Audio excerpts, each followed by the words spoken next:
Welcome back, ladies and gentlemen of the stream and any YouTube or VOD viewers, to the finale of Corpse Party Book of Shadows, part of my extended Jrhalloween 2 marathon. Last night we finished off Chapter 5, Shangri-La, and we went all the way through Chapter 6, Mire. And tonight we're going to jump into Tooth, Chapter 7, and then we're going to go into the bonus Chapter 8, Blood Drive, and set ourselves up for the final game in this story trilogy here. I'm aware that there's a fourth game, but well, rather there is a third game, and Blood Drive is technically the fourth. But we're not going to do another visual novel, at least on stream, and at least not right now. And it's also called Sweet Sachiko's Hysteric Birthday Bash, so it's, as you can imagine, a little tonally dissonant from the rest of the series. Though apparently it is canon and it does really happen. And they make very minor references to it in Blood Drive, or so I've read. But yeah, let's go ahead and hop in. Seal, Demise, Encounter, Purgatory, Shangri-La, Mire, and Tooth. As a quick recap, Seal focused on Naomi and Seiko. Demise focused on Mayu and Nana primarily, along with Yoshiki and Ayumi. Encounter was Yui's past. Purgatory was Naho and Sayaka. I guess I may as well say this was Yui and Tsukasa. Shangri-La was Morishige, the Byakudan, half of the Byakudan cast, and then Nari and Chihaya, who know Nana. And then Mire focused on Yuka, Kizami, and Sachiko herself. So where on earth are we going with Tooth? I have no idea. Let's hop in and find out.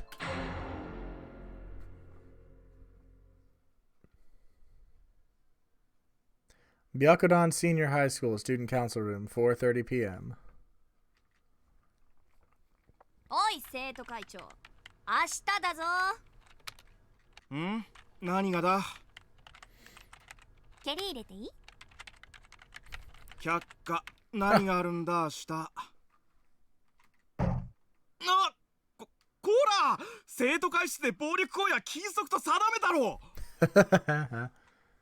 知るもんか。忘れてる方が悪いもん。やめない。こちらに非があるなら謝罪する。まず聞こうじゃないか。Use your words, not your feet. That's funny. この部屋の徹底掃除だよ。見てこれ。何これ。片付けろっつうの。何この玉。玉入れのやつじゃん。体育祭いつだったよ。ああ、そういえばそんなことを言っていたか。I like Mitsuki's no nonsense attitude here. 一体忘れてたでしょ。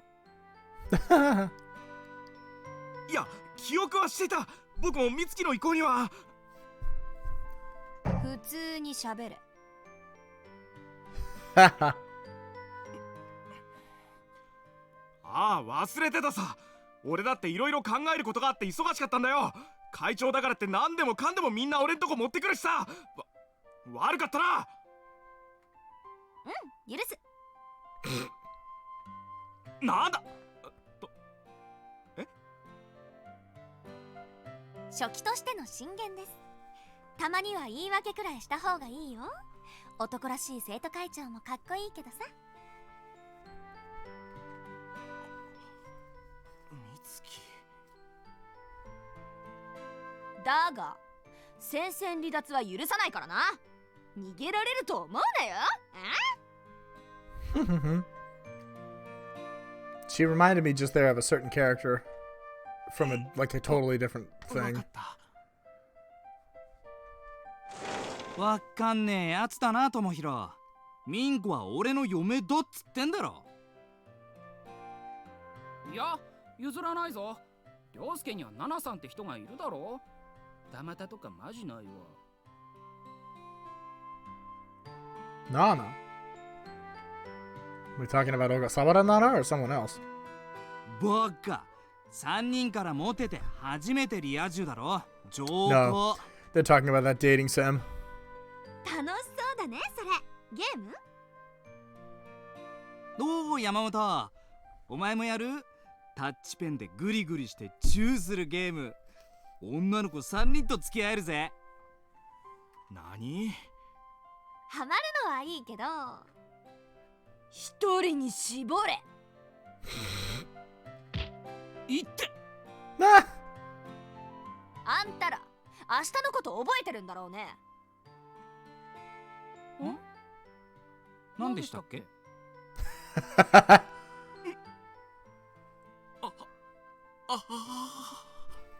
？Yeah, that can't end well.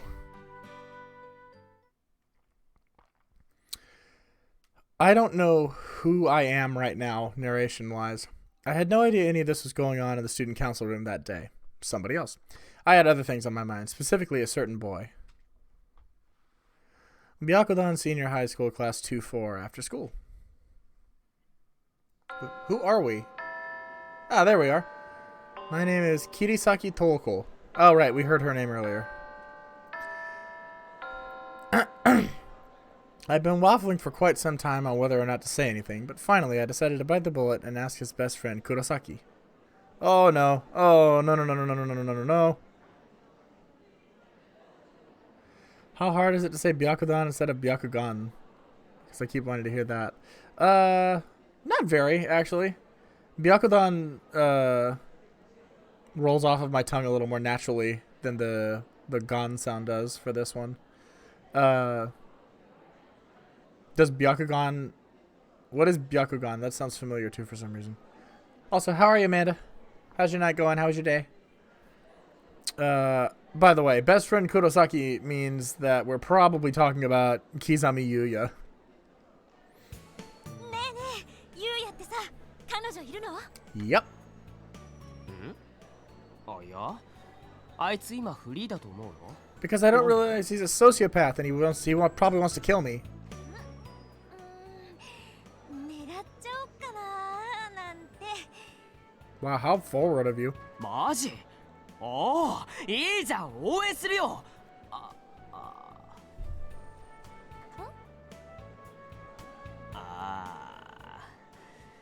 でもあいつな、女の子といてもいっつもつまんなそうにしてるから、付き合えても切り先があんまり楽しくないかもしれない。You don't say. でも確かにゆうやってモテる割に手とか全然出してこないって女子はみんな言ってるな。 It's because he doesn't care. それって悪い印象？クリーンなイメージ。ほう。This was Kurosaki Kensuke, who'd known Kizami Yuya, aka the boy I liked, pretty much all his life. I figured I'd come to him for all the information I needed in my conquest, since he was pretty much guaranteed to know Yuya's dating history. And so far, things seem to be going really well. I mean, not only did I confirm Yuya wasn't seeing anyone, but I got his best friend's blessing too. And confirmed that he really wasn't the showy, obnoxious, cool guy type. Neji's Hyuga ability from Naruto. I gotta be honest, I know next to nothing about Naruto. I don't even know the character names, all of them. Byakugan. Maybe that's why I've heard it though. Maybe Ian's mentioned something like that to me before. Byakugan. Yeah, I hear that. I can see why that would throw you off a little bit, for sure. Haha, that suited me just fine. Kurosaki! Hora! Wee! Kurosaki was understandably rather startled by the extraordinarily agitated female voice that suddenly rang out from behind his head. That's Hell Girl Mitsuki for you. Jigoku Shoujo Mitsuki ne. Jigoku being hell and Shoujo being girl. She was standing in the classroom doorway, arms folded across her chest, looking down like looking like some angry deity about to cast judgment down upon the world. And she had that deathly gleam in her eyes, the one that could fell the mightiest warrior before he even had a chance to draw his sword.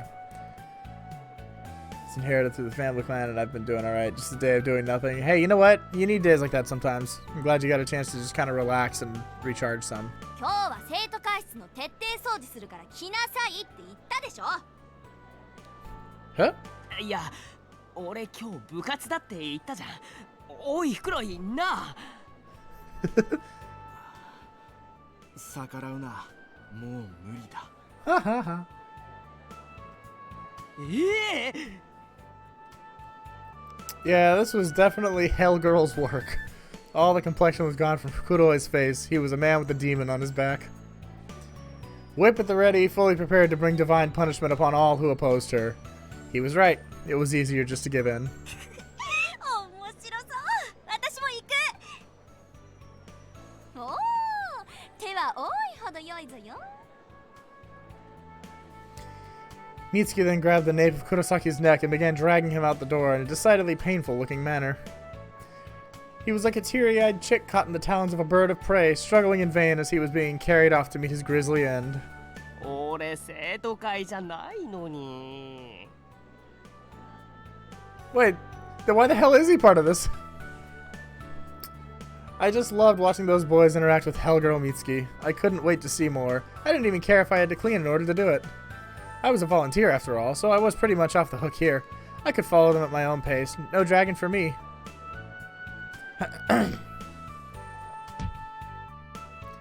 As soon as we left the classroom, though, we ran into Yuya. Or rather, I did, as in I literally ran into him. I wasn't watching where I was going and wound up slamming into him so hard that I fell over. Oh, Chihaifu is so good. Lexi, I can't remember if you were here. No, you weren't. Here, while we're still in like fun, cute little slice of life mode, let me mess up the sound and do something real quick. I'm gonna read. Nope. I'm gonna read you just a few of like my favorites. So just off the top of this list here, just a couple. Code Geass, I love. Clannad and Clannad Afterstory are like the saddest things in the world. Steins Gate is a fantastic like sci-fi thriller kind of deal. Chihaya, as Amanda mentioned, is one of my favorite things ever. Psycho-Pass is another kind of dystopian sci-fi adventure thing. What else am I looking at here? Promised Neverland. That one's great. Kaguya-sama Love is War. That's a good comedy one, like a romantic comedy. I could keep going, but you kind of get the idea. It's none of it's like the super mainstream stuff, I guess, like Dragon Ball and One Piece and Naruto and all that. Anyway, she slammed into him so far that she fell over. Immediately, he reached out his hand to help me up and asked if I was alright. Now that's a white knight if ever I've seen one. What a fun evening this would be. I imagined it ending with me lying in bed dreaming of Yuya's perfect face inching ever closer to mine, but instead... Oh, wow. That changed quickly. I didn't expect we'd just get right here into the school right away. I guess we are moving fast on this last chapter. Last main chapter.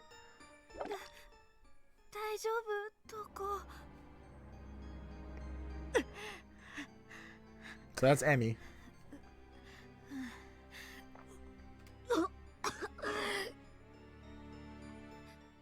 いいよ、全部吐いちゃったら楽になるよ。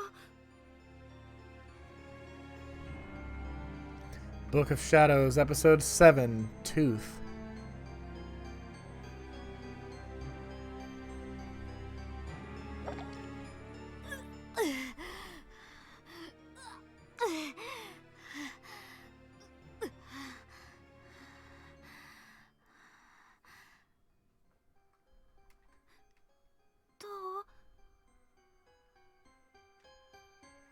What?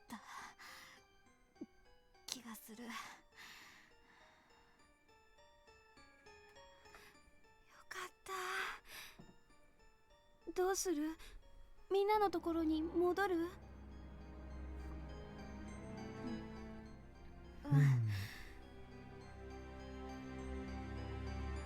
Oh God, Amanda, no. That one was the worst. All right. We're already just being thrown into the, looks like the East Wing. Oh, hi. Hello. Hello. That's great.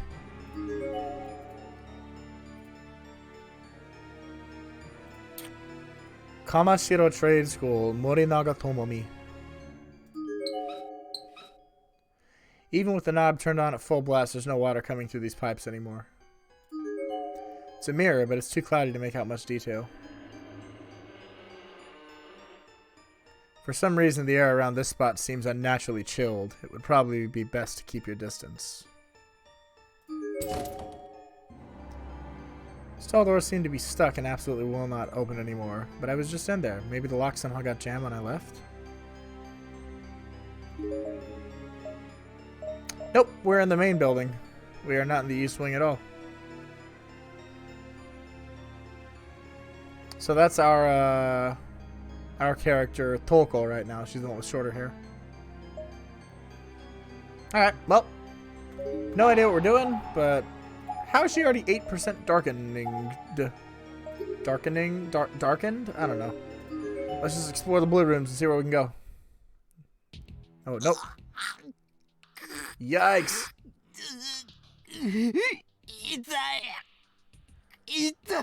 I'm guessing the implication is that they did this charm while they were all cleaning the room.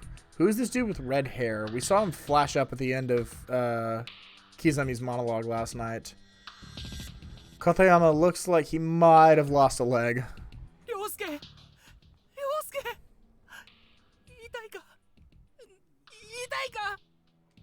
膝と大腿部の関節を縛った。出血は抑えられるはずだ。足も持ってきてるから心配するな。Shimada. That's the red-haired dude.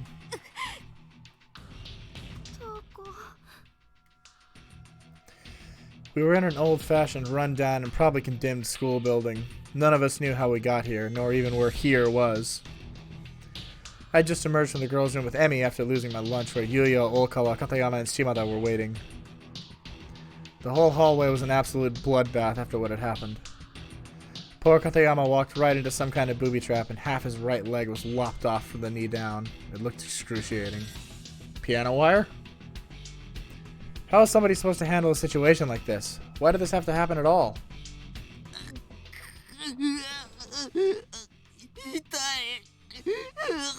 Ugh. なんなんだよこの学校。なんで罠とか仕掛けてあるんだ。つうかどこだよここ。ふざけんなよ。 Somebody is. 静かにしてよ。涼介大怪我してんだぞ。あ？なんだおい。やんのかこれ。 He does have that design that makes him look like an anime high school like delinquent kid who causes trouble.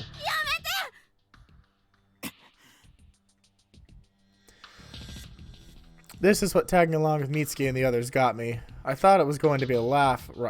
I thought it was going to be a laugh riot, and at first it was great. We all went to the student council room where we met up with Katayama, Shimada, and Emi and started cleaning the room and goofing around.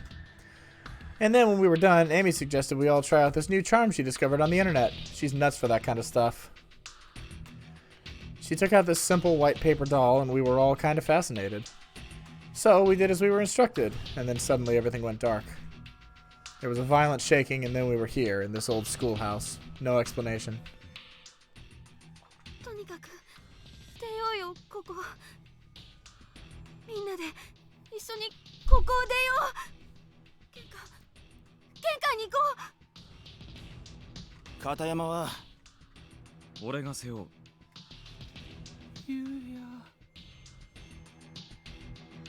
Yuya was so kind. You can always count on boys in times like these. This one right here. Yuya is so kind.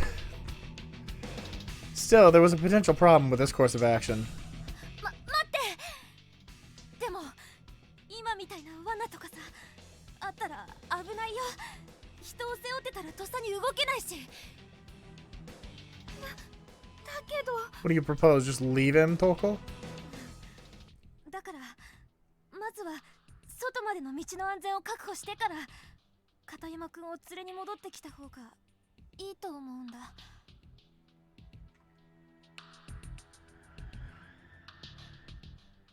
賛成だ。そっか。涼介大丈夫だぞ。お前を置いてったりしないな。Okawa was in a state of absolute panic. He just kept muttering to himself like nothing on his side. The two of them had always been extremely close. It's only natural he'd be worried, though his concern kind of bordered on obsession. でも、誰が行くの？通路を歩いてるだけでいきなり足が切り飛ばされるんだよ。So who's not with us right now? Mitsuki and Fukuroi for sure, because they were off on the other end of the school with Morisuke.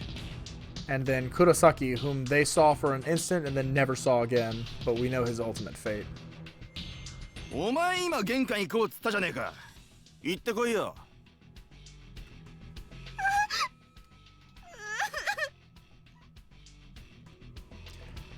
Shimada practically spat his answer at her. I hate people like him. Sure, he had a pretty face. That's basically all he had, though. People like him pose as models in men's journals, but they're not good for much else. Got a lot of girls too, but I'm sure not one of them. I could never get past his awful attitude. It's such a huge turnoff for me when guys act that way. Not that I don't admire speaking with confidence and force. I try to do it myself whenever I can. But there's a difference between speaking forcefully and speaking in a way that belittles others. Shimada was basically just cold and uncaring. 私が行くよ。言い出すっぺだし。どこ？俺も行こう。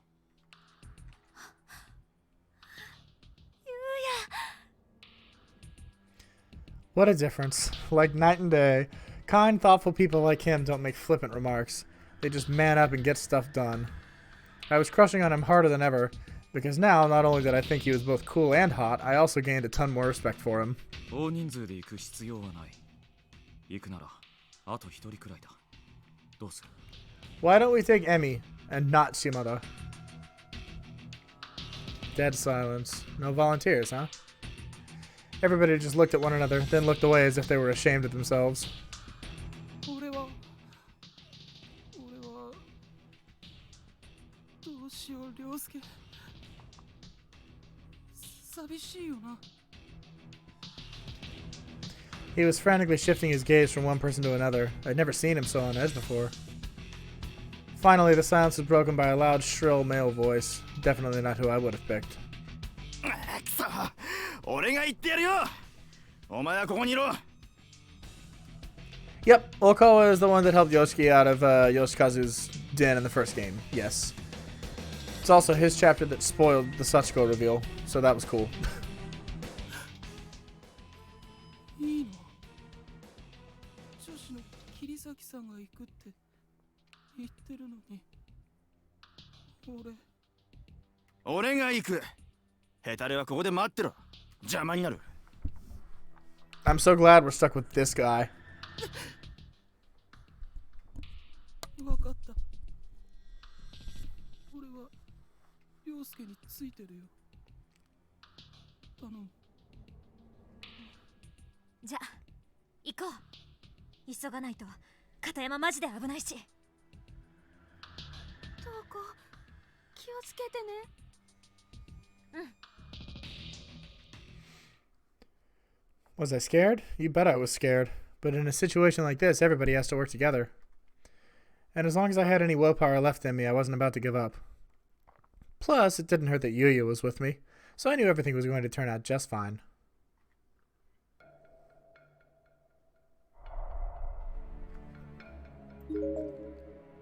So as reference, this is the square we'd go back to, if we need to go back.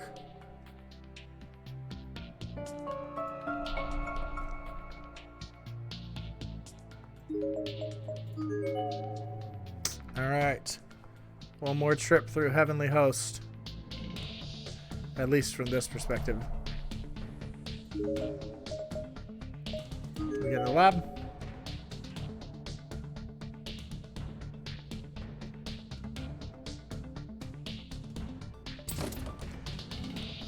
So the lab is locked, but not inaccessible. Yeah, alright, this music's kind of cool.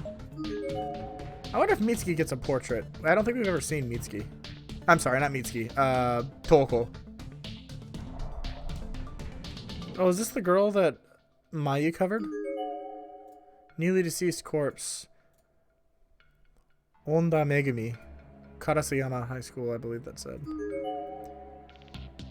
How does it feel to be... The writing is partially erased, making it hard to interpret what it might have said. Door seems like it might just be openable. It's a bunch of dishes. They must have been propped against the door. There are wet, bloody prints all over them. It's a little disturbing.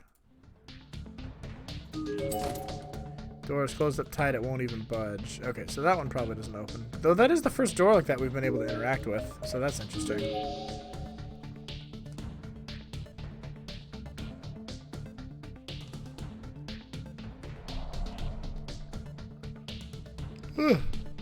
Excuse me. There are letters scratched into the cover of the blackboard, seemingly into the corner of the blackboard, seemingly with fingernails. Do not trust them, they will betray you. The one who volunteered to go will betray you most severely. Ah, Shimada, you don't say. Doesn't seem like he could be a traitor. He seems like such a nice, loyal guy. There's absolutely no scenery outside this window, just pitch blackness, and the window itself isn't budging at all. It simply will not open no matter how much force is exerted upon it. Cabinet is locked. There appear to be numerous thick books inside. They have titles like The Truth of Ties and Adorable Enough to Kill You. What in the world could that last one possibly be about? That happened real fast. We went from 8 to 22 real fast. The words "kill before you're killed" are scribbled all over this school flyer. It's like every time we search, it's going up, like, a little. Oh, okay. Well, that's good. We're not going on that side, at least from this direction. So let's try the nurse's office now. The infirmary. The worst room in Heavenly Host.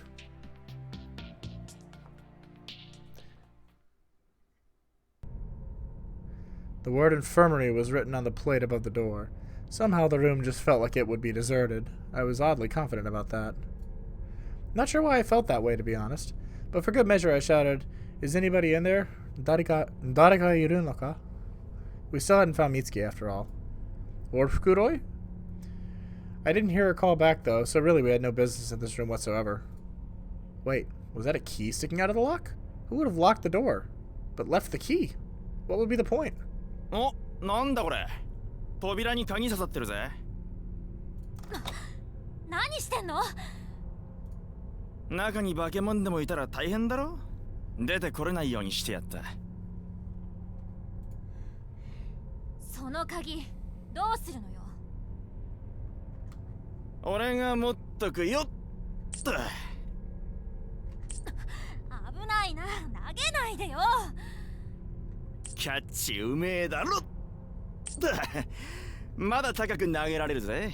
Jesus, this guy would be so infuriating to be stuck with.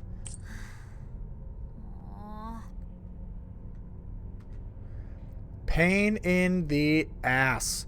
Shimada was such a pain in the ass. I really couldn't stand this guy.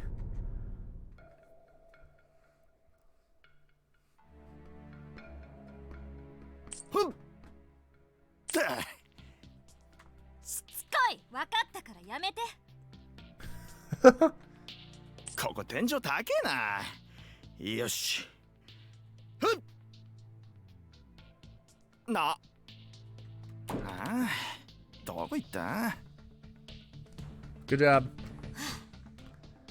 まあいいや。知らね。 And now the infirmary was cut off from us if we needed it. Brilliant. You definitely don't want to be in that room, though, Toko.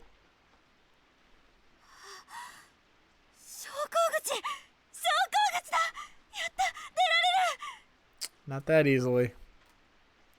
I rushed over to the door, hopeful yet afraid, knowing it might not open, but praying this hard place would show us at least a little mercy.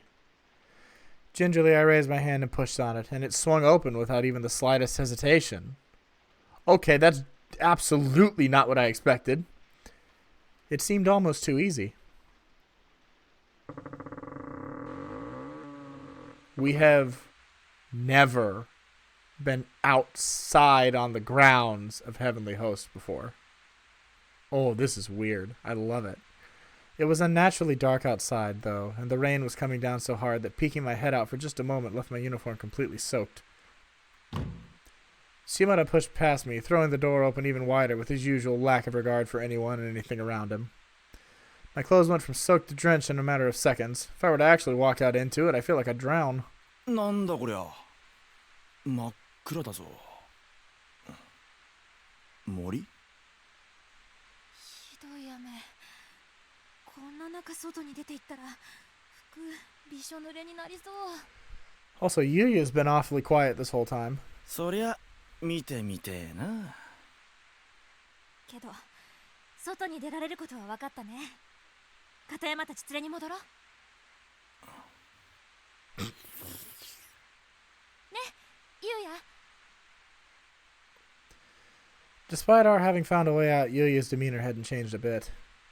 He was standing back by the hall where he could watch over us while also keeping an eye out for anyone else who might happen by, the model of maturity. Shimada, on the other hand... 頑張れよ。俺はもう出るぞ。 Whatever, let him go. こんなわけわかんねえところ、とっとと出るに限るぜ。片山のところになんか戻らねえよ。マジで言ってる？あー、当たり前だバカ。脳なしから順番に死ぬようになってるんだよ。あんな奴ら放っとけよ。はあ、びっくり。いいんだこんなやつ。よう、桐崎。お前も来いよ。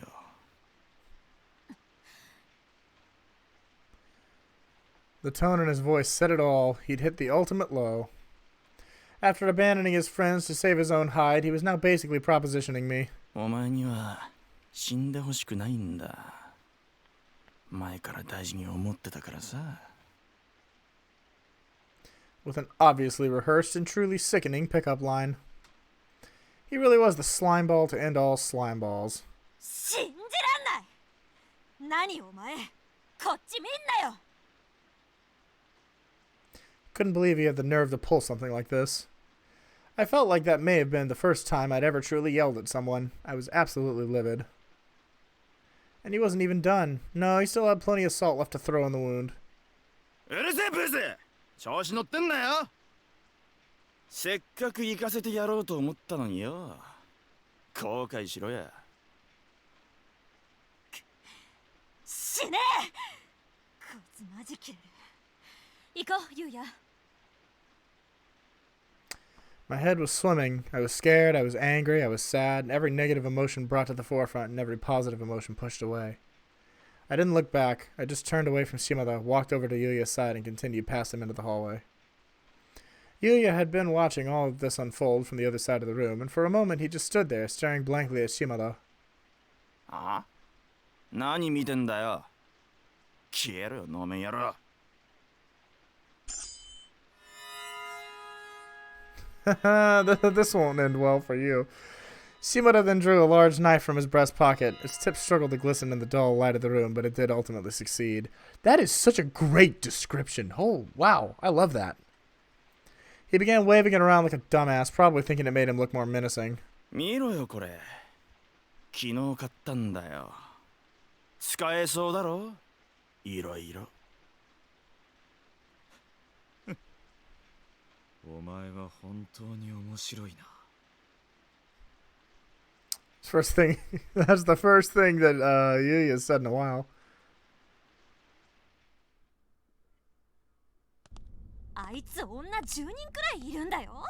信じられる？何が大事に思ってたよ。 Oh. Oh, never mind. I thought Mitsuki was still there. Toko. We're Toko now, not Mitsuki. I thought Toko was still there for that interaction. Nope. Yuya just took that knife and killed him. Dude is already, he's been a little twisted since he was a kid, so どんだけ女の子バカにしてんの。マジ許せない。 agreed, Tolkol. I was indignant. I was fuming. I just kept cursing and mumbling as I fast walked back to the 3rd floor to meet up with the others. And all the while, Yuya was keeping pace with me, saying nothing at all. Always the model of maturity, always even-tempered. He really was like a rock. Or maybe he wasn't there. Maybe he just found my mutterings annoying and was just keeping quiet, so I did the same. I didn't like that possibility one bit, so I mentally slapped myself on the cheek, forced positivity into my voice, and tried to engage him in cheery banter. Is he there? Yuya. Okay, no, I guess. その点誠実だよね。女の子を傷つけたこと一回もないでしょ。 No, alright, I guess, So what was the whole knife thing for, then? I thought that was pretty obviously, like, Kizumi was gonna kill him. But I guess, no, he left with Tolkol. Okay. 超モテるのに悪い噂聞いたことないもん。ある意味すごいよ。 I looked him square in the eyes as if asking him, isn't that right? And for a moment his eyes did meet mine, but then they went right back to the hall. Huh. Was he not used to receiving compliments from women? That seemed hard to believe. よくわからない。 What a cute, innocent response.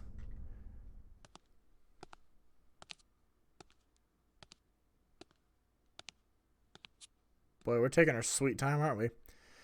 I must have come across as bipolar to him or something. One second I'd try to lighten the mood with small talk or compliments, and then I'd start to feel scared of the school again, and angry at Shimado or sad for Katayama. My mind just couldn't make up its mind on what to feel.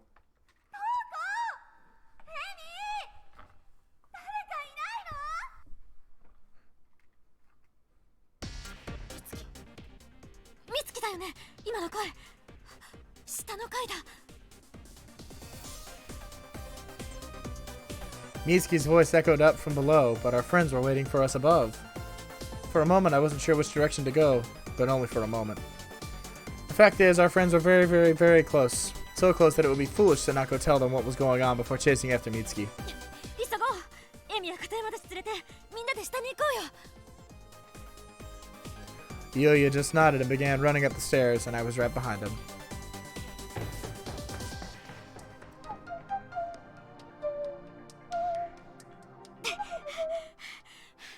お待たせ。出口見つかったよ。さあ、みんな行こう。 I was out of breath, staring down at the ground and talking to what I assumed would... That didn't make sense to me. Talking to what I assumed would be 3 very attentive friends. There it is.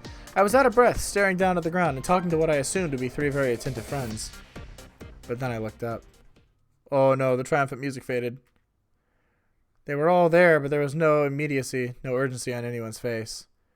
Amy and Olkawa weren't even looking at me, nor at Yuya, but at Katayama.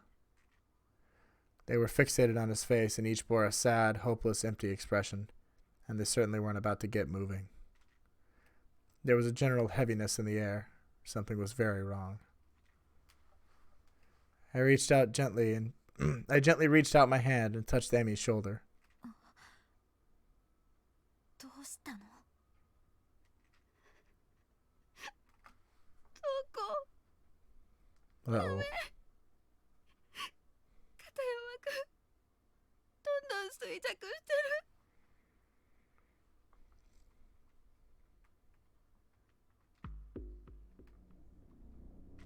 陽介、喋らなくなったよ。どうしよう。陽介。 Amy's eyes were filled with tears. Olkawa too was cradling Katayama's head and looked like he'd been crying this whole time. His eyes were bright red and his nose was running. Yuya, still saying nothing, just walked over to Katayama's side, bent down and began examining his wound. ゆうや。急いだ方がいい。 The 4 of us silently but unanimously agreed that our best course of action was to pick up Katayama and bring him out through the exit we discovered. And we had to be very, very quick about it, or he really would die. I could tell just by looking at him that his time was almost up. 木神くん背負える？あ、背に乗せるのを手伝ってくれ。涼介頑張れ、みんなが助けてくれるぞ。 Hang out for half a second.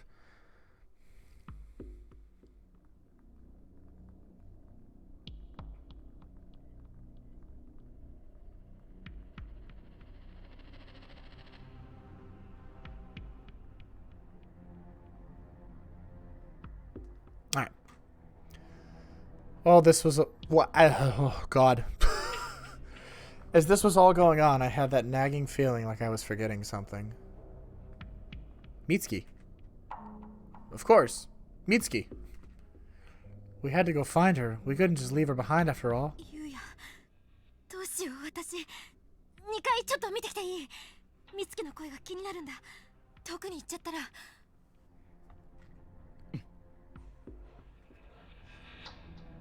He didn't even have to say anything this time. His eyes told the whole story.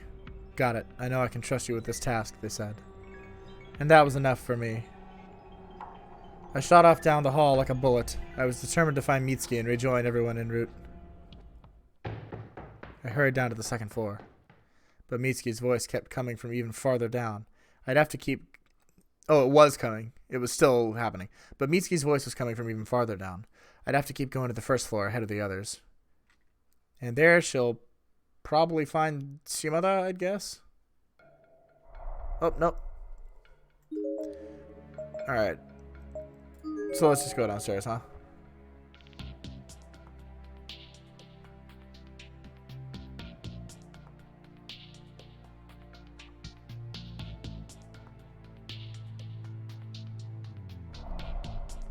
One more second.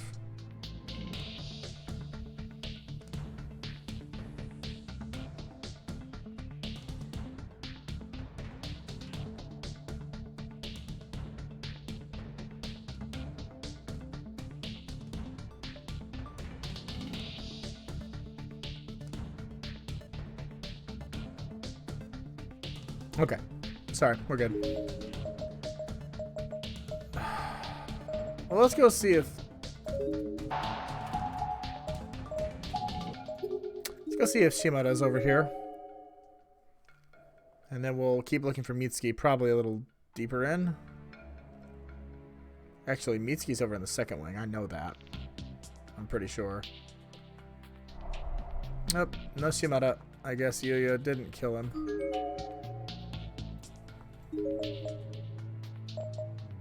Well, why don't we check out here? さ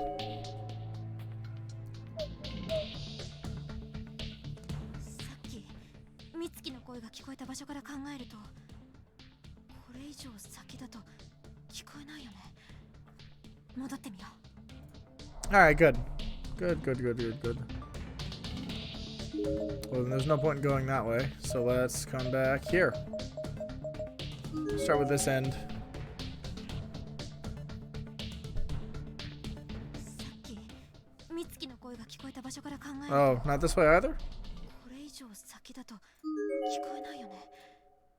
戻ってみよう。 Komashiro Trade School, Takahashi Toru. Okay, then I guess I'm supposed to go to the second wing then. Am I not?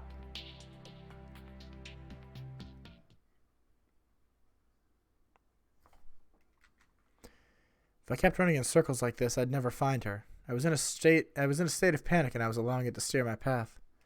Frustrated with the situation and with myself for choosing to give up and head back empty-handed, I forced myself to stop and turn. I was going to do what I should have done in the first place, call out Mitsuki's name with everything I had in me and hope she responded. 美月！美月！どこ？ That's all you have in you? みんないるよ！ No answer. Just the cold, lonely sounds of rain and wind bearing down on this old, dilapidated building. This may have been a fairly large school, but sound traveled well in here. If she were anywhere in this hallway, I'm sure she would have heard me. And if she were just here only moments ago, she definitely should have been around now. Could something have happened to her? 美月！ I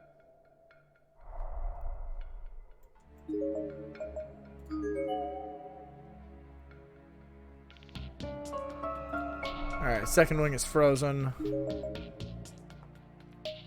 Then I'm not 100% sure I know what I'm doing or where I'm going, because it stopped me everywhere down here, but it said she was somewhere on the first floor.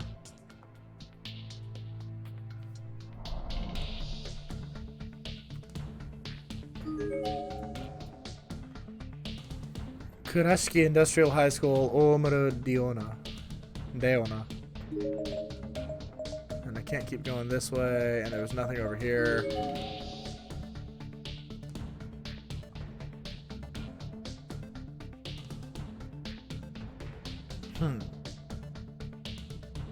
Maybe we missed each other? I don't think we find Mitsuki. I wonder if we can find the key that dumbass lost earlier.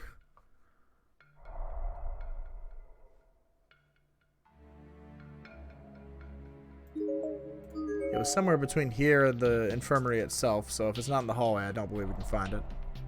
At least not right now. And what a surprise. Okay. Maybe we go meet up with the others again? I don't know. Shouldn't they have already, like, gone? Unless they're still getting Katayama ready. Oh! Yoshizawa Ryo.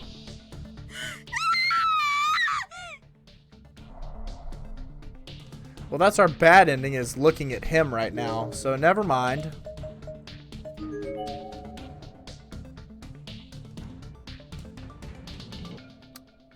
You learn in the first game, don't look at those kids.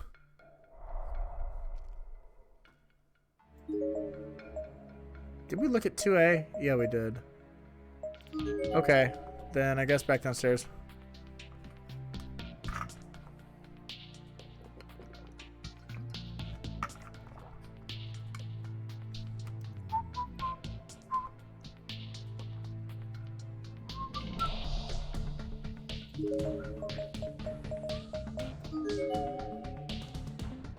Huh. So we established she's not in that hallway. Maybe we can go further up now? I haven't tried that again. Whoa. The hell was that? What had just appeared in front of me?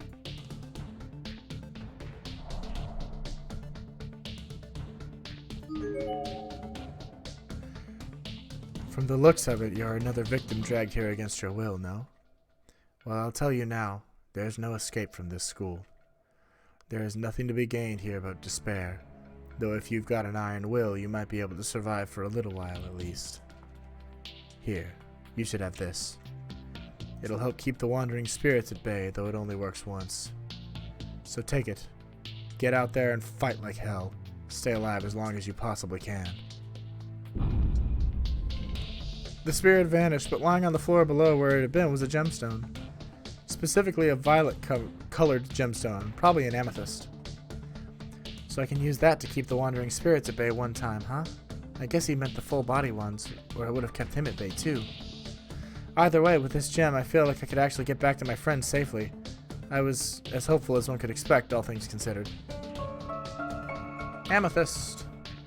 Of course, he also said there was no escape from here, but it was my prerogative to believe that what I wanted to believe, and ignore what I wanted to ignore. Okay. Well, not bad then. Now we can get by Diol. The fact that our bad ending option came so early makes me believe that maybe this chapter, like, we're going through it pretty quick. Could be long though. We'll see.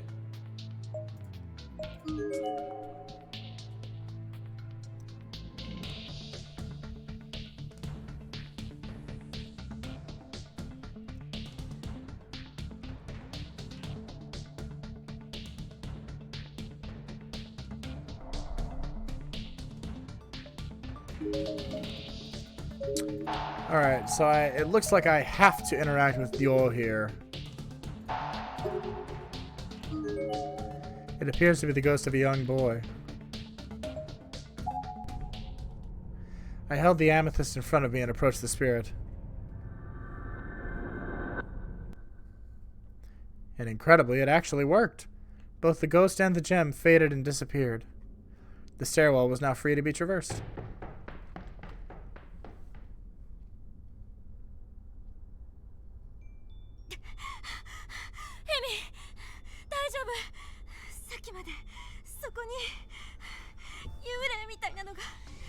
さ。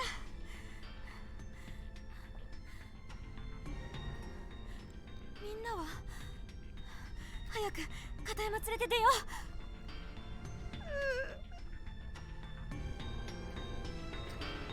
う。Emmy's face was absolutely wrecked with tears, and she was shaking her head violently.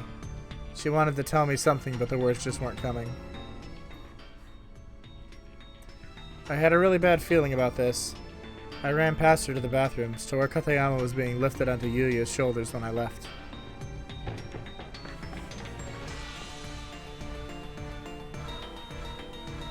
Why? Katayama was back on the floor, right where he'd been set down when this whole ordeal began.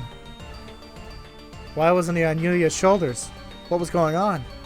I had an inkling, but I didn't want to believe it, so I pushed it out of my mind. みんな何してるの？早く片山連れてかなきゃ。会わなかったよ。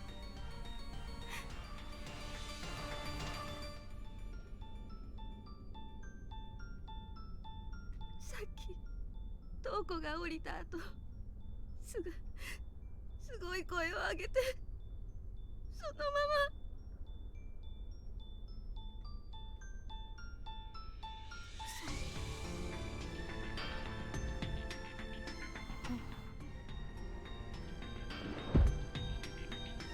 I didn't know what else to say. A person had just died, and not some stranger, but a person I knew, a friend. It was the strangest feeling. I kept looking at him and thinking, is he really dead? Is this really what a person looks like when he dies? Seeing him like that drained every last bit of energy I had in me. I fell to my knees, thoroughly defeated.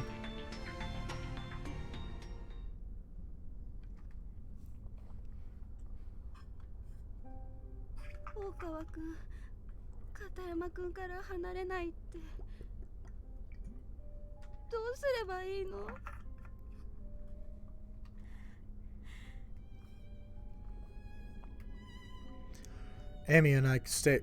Oh my god. Amy and I couldn't stay near the body. We'd gone down to the second floor where we picked a corner and just stood there trying to recompose ourselves. Yuya elected to stay with Okawa on the third floor, I guess to try to break him from his shock and help put some distance between him and Katayama. None of this felt real. Or maybe I just didn't want it to be real. It was a nightmare. It had to be. I'd just sit up in my bed and it would all be over. どうしてこんなことになっちゃったんだろう。冷めないね。おかしいな。冷めないの。さっきから夢だと思うとしてるんだけど。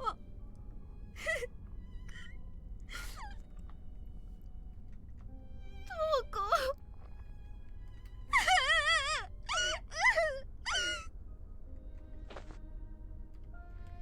My energy was waning again. I sank to the ground, landing on my knees. Amy followed my lead and put an arm around me for comfort. A friend had just died. He just died. God, why?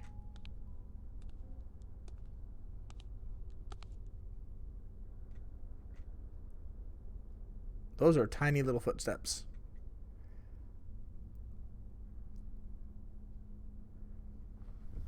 Or perhaps they're just at a distance. Oh, please tell me it's not Yoshikazu. Amy and I looked at each other. We both heard them. Footsteps coming down the hall. It was too dark to make out who it was, but the gate was decidedly male. The two of us slowly and quietly rose to our feet, hid around the corner, and peeked out, both terrified and curious as to whom or what we might see.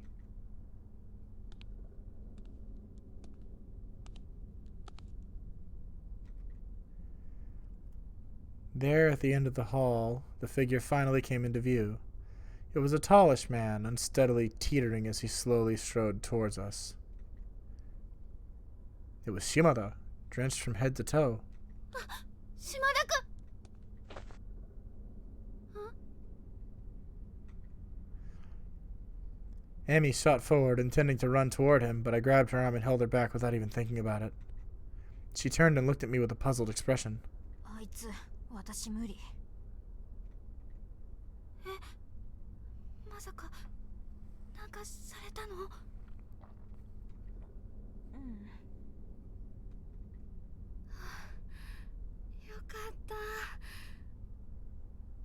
時だし、起こったことだけでも伝えておかないと。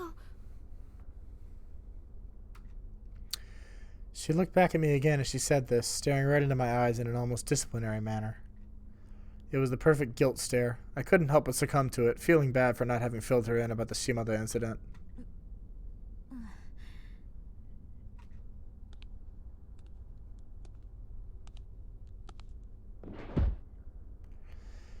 Shimada continued his slow, wet walk down the hall. Then all of a sudden, for no discernible reason, he simply fell forward, landing hard on his knees. Something was wrong with him, and while I loathed the man, I didn't want to see him suffer. Emmy and I were both poised to rush to his aid, when other figures randomly began appearing all around him.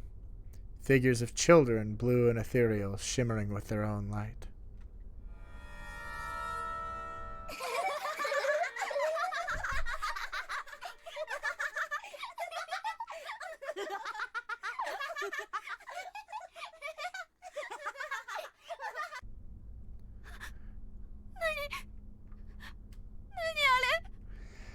I believe they are Yuki, Ryo, and Tokiko. Tokiko. I can say her name right. We could barely even see Shimada from our vantage point anymore, as his body was obscured almost completely by the backs of these ghost children. He wasn't moving, though, so it didn't seem like they were doing anything to him. But then, he wasn't moving. At all. Which seemed highly suspicious. It occurred to me that maybe we should try to save him. I inched forward. He was still in exactly the same position he had been in when he fell to his knees. He literally hadn't moved at all. Was he unconscious? Amy and I looked at one another and nodded. It was a silent signal to move forward and do whatever we could to help.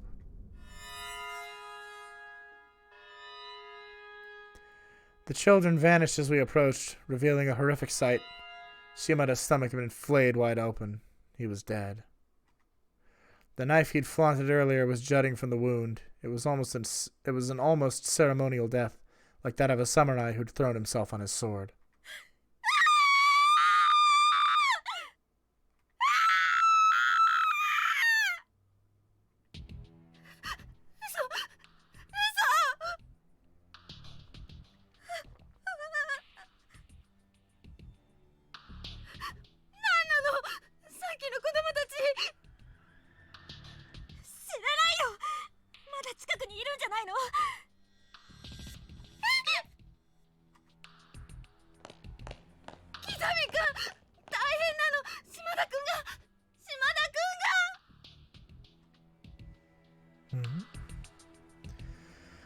Yuya, who'd presumably rushed down to see what was wrong, calmly walked over to Shimada's body.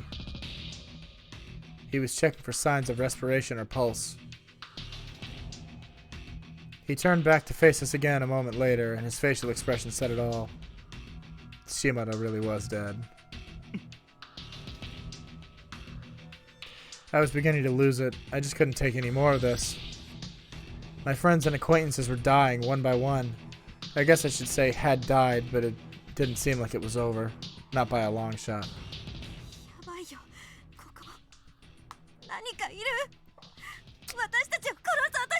It's really disconcerting that Kizami's being as quiet as he is, considering how much he likes to hear himself talk later. Hell, it was doing more than trying. It had already succeeded twice over. I was scared. I was paranoid. I was shaking and crying and screaming inside. I was deathly afraid that something else would show up. And then it did.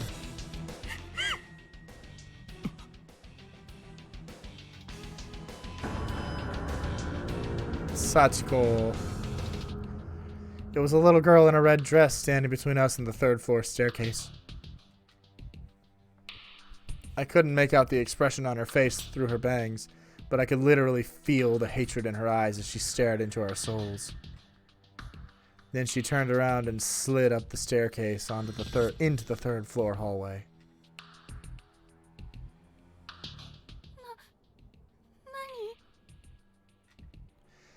Amy was turned the other way, so she hadn't seen the girl at all. She eventually followed our gazes, but by that time the girl was gone. She looked confused. That particular apparition looked a lot different from the other ghosts I'd seen, but there was still no doubt in my mind. She was definitely a ghost. 川君は連れてこようよ。とにかく出なきゃ、この学校から。私呼んでくる。待て、ゆうや、私も。危険だ。ここで待っていろ。 Dangerous? Well, that is the direction the girl in the red dress went. And I guess Yuya didn't want me to be put in harm's way. I nodded and watched his back recede into the darkness as he chased after Emmy.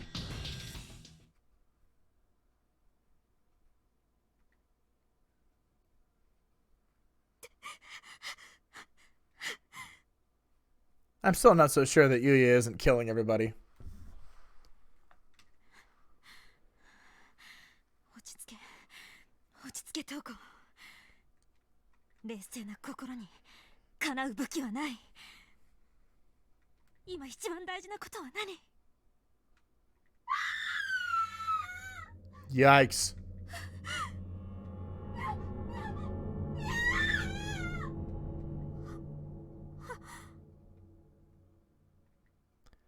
What was going on? Why was Emmy screaming? I could hear voices now. Emmy and Olkawa were having a heated argument. 無理よ、置いて逃げなきゃ。捕まるわ。こいつを置いていけないだろう。早く病院へ連れて行かなきゃ。もう死んでるわ。 Why did she scream like that, though? It sounded like she was being killed. 死んでない。死んでない。死んでないんだ。 Leave him and run. We'll get caught. The ghost girl must have been pursuing them. 大変だ。行かなきゃ。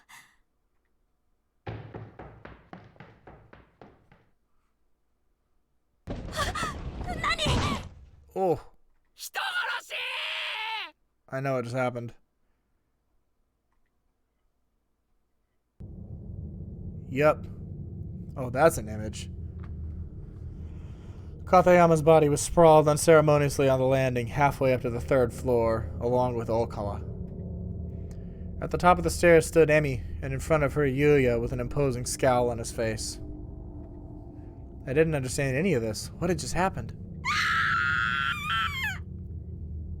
Oh, that's when she screamed.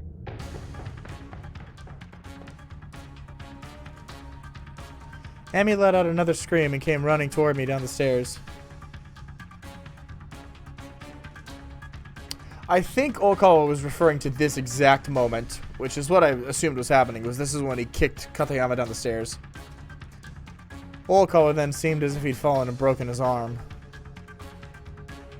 He was lopsidedly crawling toward me. It was almost as if he were trying to distance himself from Yuya. But yeah, I wouldn't be surprised if he was killing everybody. I ran to the base of the stairs to meet up with Emmy. I needed some sort of context here. Emmy, 何？どうしたの？逃げろ。逃げろ。殺されるぞ。キサミ君が蹴り落としたの。急に。 I glanced up at Yuya, but his face was shrouded in darkness. I couldn't make out any expression at all.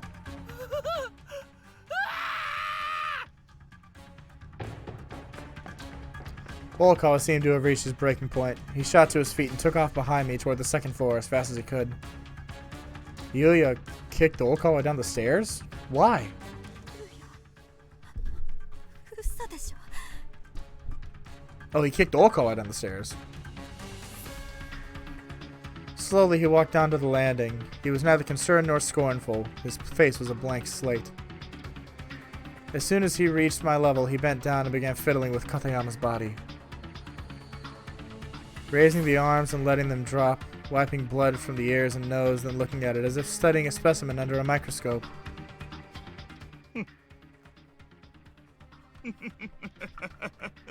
There he is.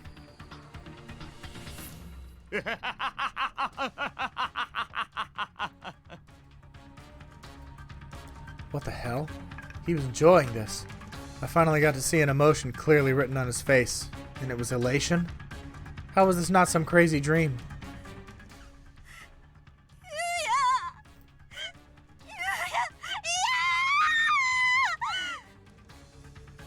Tears began spilling from my eyes like water. I was shocked, confused, and I don't even know what else. どこ逃げなきゃ早く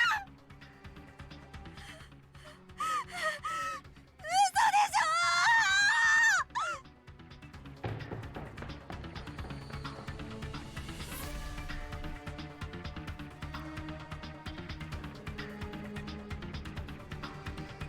Amy and I found ourselves standing in front of the door to the school infirmary. 鍵島田が泣いてなくしちゃったんだよね。こんなとこ逃げ込んでもし見つかったら終わりだよ。下に逃げよう。 The poor girl was frantic. I can't say I blamed her, but, well, something about this whole situation just didn't feel right to me. やっぱり私信じられない。あ、何が？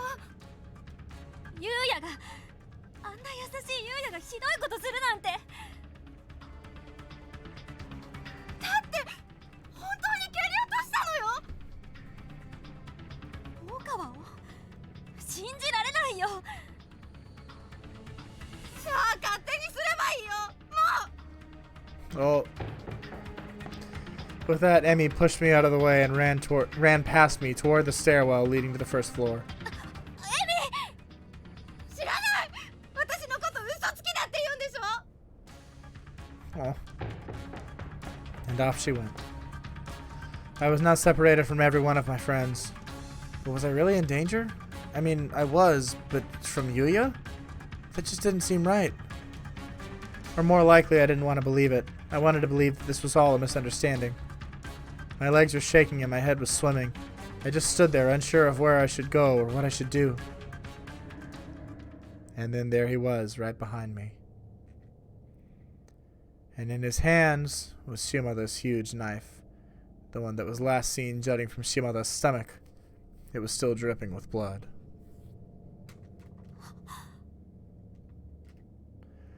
This definitely made matters more complicated. How could I doubt Yuya's guilt when he was holding something like that? Why did he even have it? How could he possibly bring himself to pull a knife on his friend from his friend's lifeless corpse? But I wasn't going to run. I turned around and I braced myself. I opened my mouth intent on discussing this rationally. If I ran away now, I felt like it would all be over. There would be nothing left to save, no one left to trust. But what could I possibly say to him?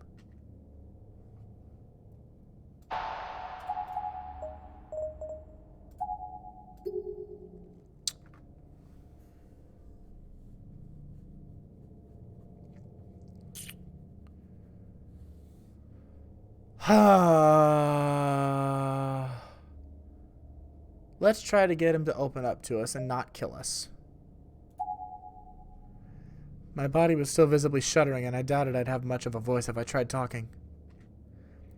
But I just wanted this all to be a horrible mistake so badly. I knew I had to say something. I knew I had to get through to him. Maybe he was just freaking out in his own way.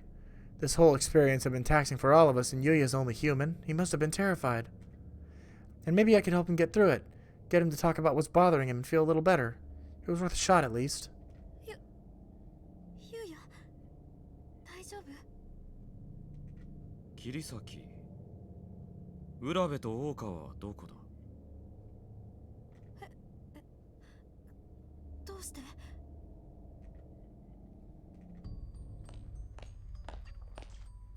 No answer. He just started muttering to himself and slowly walked right past me as if I weren't even there. ユヤ、何するの？何持ってるのそれ？使えそうだ。いろいろ。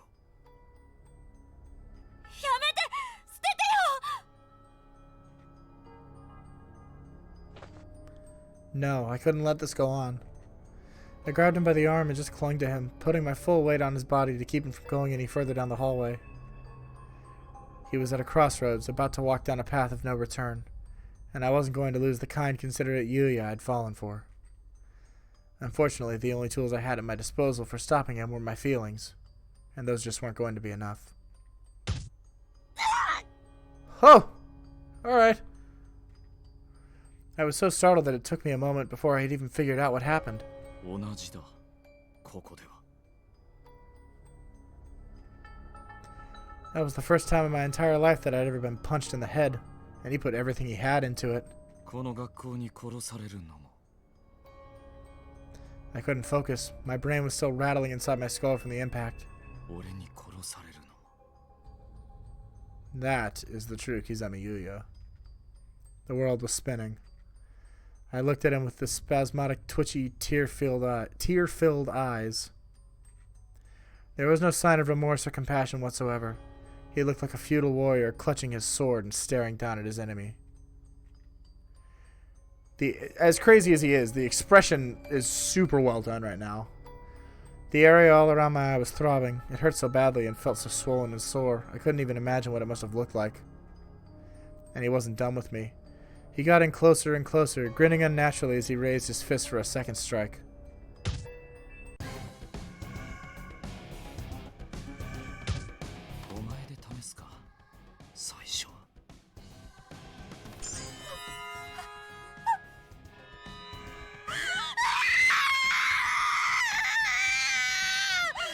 That was a hell of a scream.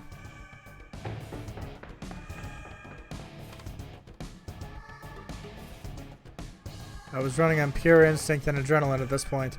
I shot to my feet and just forced him to carry me to safety. Somewhere, anywhere. He was going to kill me. He was really going to kill me. God.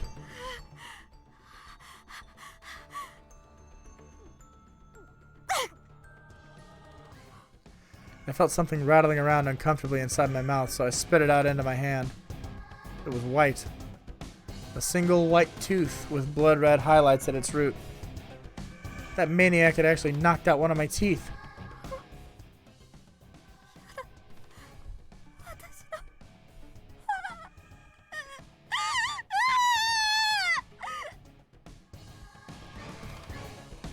He was there, just behind me. I panicked, tripping over my own feet, and stumbled to the ground on the landing between the first and second floor. I'd fallen on my backside, dropping my tooth on the ground next to me. I began slinking away from the encroaching figure of Kizami Yuya. Save me, somebody, anybody. God, please.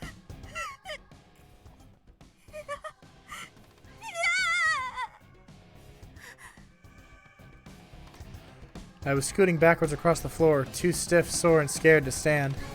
But then my hand brushed across something small and metallic. A key.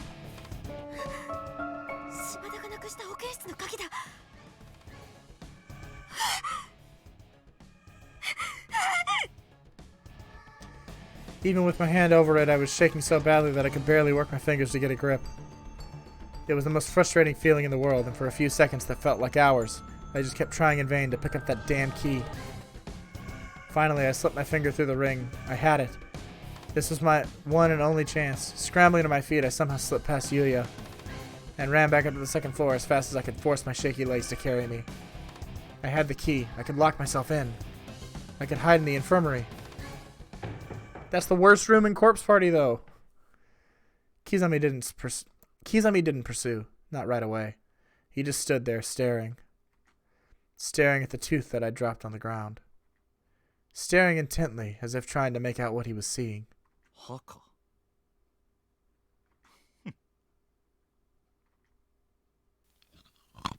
Oh!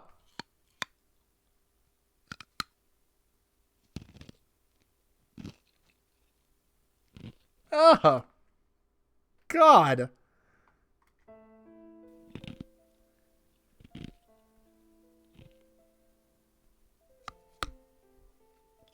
That is alone one of the most disconcerting things that has happened in this whole series.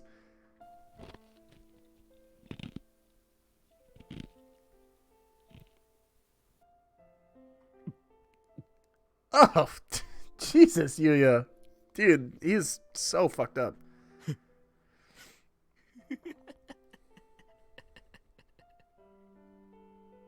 Ugh. Why?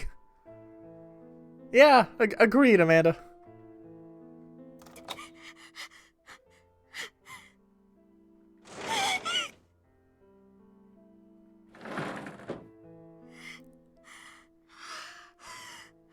Yeah, I was thinking the same thing, Lexi. There didn't seem to be any way to lock the door from the inside.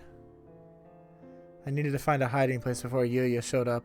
The corner of the room, under the bed maybe. I was scanning every inch of the room as quickly as possible, sizing up my surroundings. My eyes stopped on one of the medicine shelves.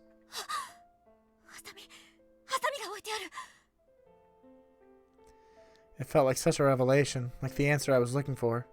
But what was I going to do with scissors? Was I going to fight? Fight who? Yuya? I wouldn't stand a chance. I decided to leave them there. I stepped back and crouched down behind the partition screen that was set up in the middle of the room.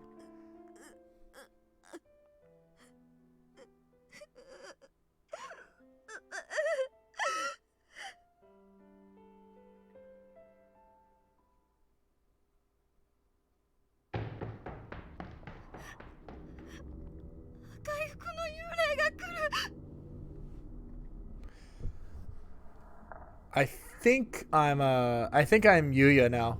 I think, or Kizami, because Toko has called her Emi the whole time. Urabe had run back to the bathrooms on the 3rd floor to warn Okawa about the imminent threat that was approaching.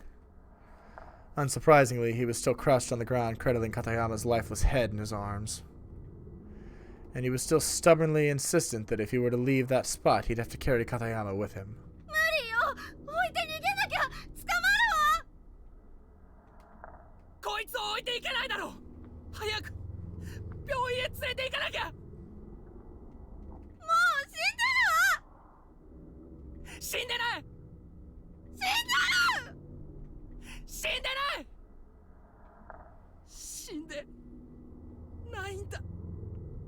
Oh, we just flashed back. Okay, this is before Yuya kicked him down the stairs. What a stubborn, foolish man. I'd had enough. I decided I'd rip Katayama's body from Okawa's arms and kick it down the stairs. Made one hell of a thud when it hit the landing, but he was already dead, so what did it matter? As long as it helped get Okawa moving, I didn't care. See? Look. He's dead. So get your ass off that floor and run. 目を覚ませ。片山はもう死んでいる。早くここから逃げるんだ。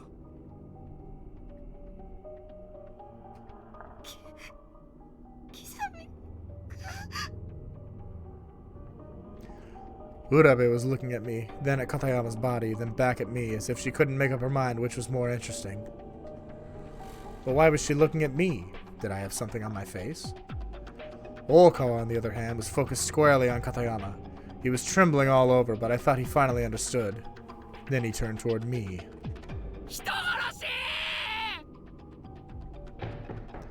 Yelled like a madman and ran down the stairs toward his friend's body. He wasn't exactly in his right mind, however, so those last few steps didn't quite go as planned. He tripped and fell quite hard next to Katayama.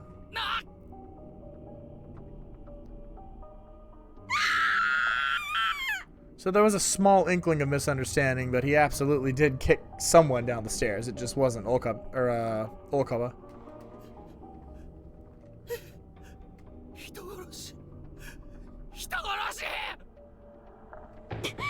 Emi! Nani? どうしたの?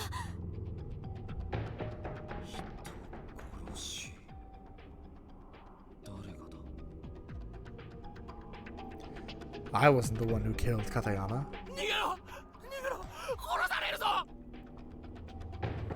そうか。ここでは学校に殺されるのも俺に殺されるのも同じってことか。どうせみんな死ぬのだからな。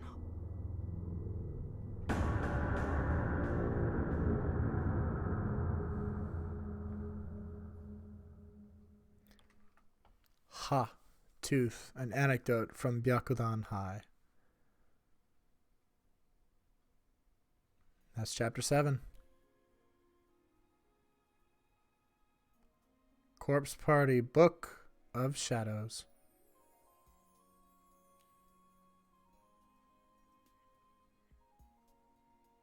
Why is it so quiet?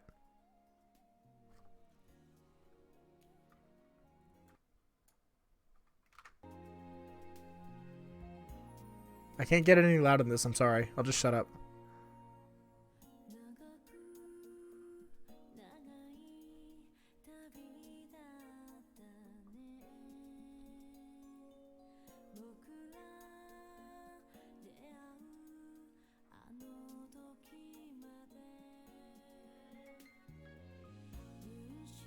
Just turn this part up.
Okay, I moused off the game for a second to warn everybody, if you turned your volume up to actually hear that very beautiful rendition of the opening theme from the first game, turn your volume back down because it's probably going to be really friggin' loud again.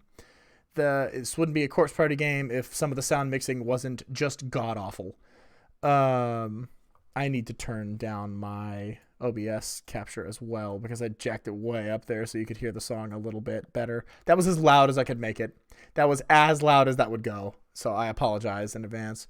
Yes, Yoshi and Sachiko are both voiced by Otani Ikoe.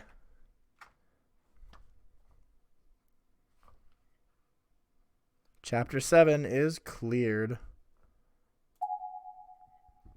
Prologue, Blood Drive chapter is now playable. And we got soulful testimonies from Tomokazu Sugita.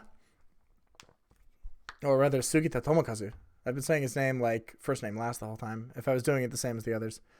Igarashi Yumi, Yoshida Seiko, and Moriya Satomi. I would also like to point out the vocalist for that version of the ending theme you just heard was Imai Asami, who is the voice actress who plays Ayumi.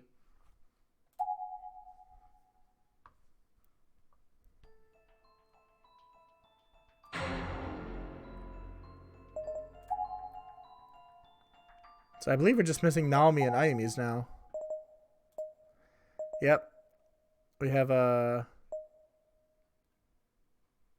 that's Nana, I believe. Isn't that Nana? Yeah. Who's this one? Is that Toko? Probably. We never did see her face. Yep, that's Toko.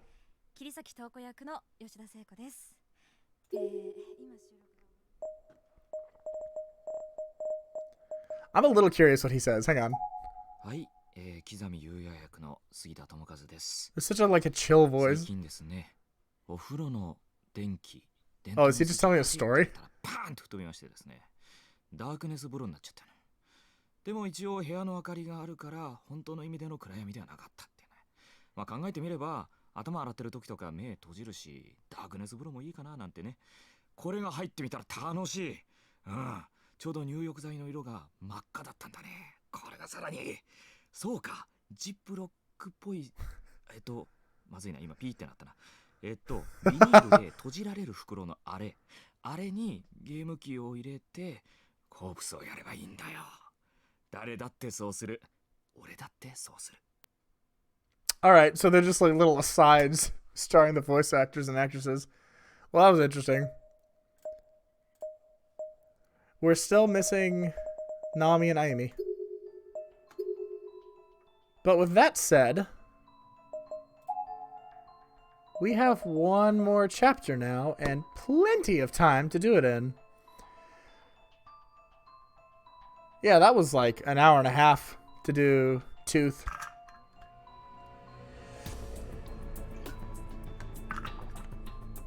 So what do you say we go into our prologue chapter, our last bit of content from Book of Shadows here, and we go into Blood Drive, which will lead us into the next Corpse Party game and the finale of this story arc of the same name. Let's do it. This one, I believe, stars Ayumi and her sister. Book of Shadows Prologue, Blood Drive.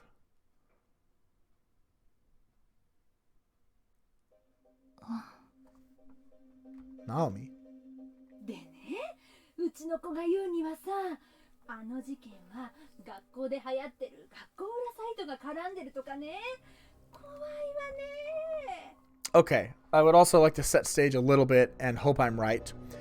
If this is a prologue to Blood Drive, I believe this is set now in the reality where those 5 made it out of Heavenly Host and the other 4 died. So I believe we're in the reality where the whole world has forgotten about Yui Sensei, Mayu, Morishige, and Seiko. The same reality that we saw in the prologue to the intro to the game, where Naomi's mother is trying so desperately to get her to talk to her and she doesn't believe her about Seiko. I think this is now the reality we're set in again. I think this is the reality and the link between the first game and the third game. So let's hope I'm right. ちょっと前にニュースでも話題になったわね。プログがいじめの温床になっているとか、出会い系の的にされてるとか。まだあるのあれって。あ、今でこそあまりニュースとかで表面化しないけど、まだまだ続いてるみたいよ。うちの子もやってるのかしらね。聞いてみようかしら。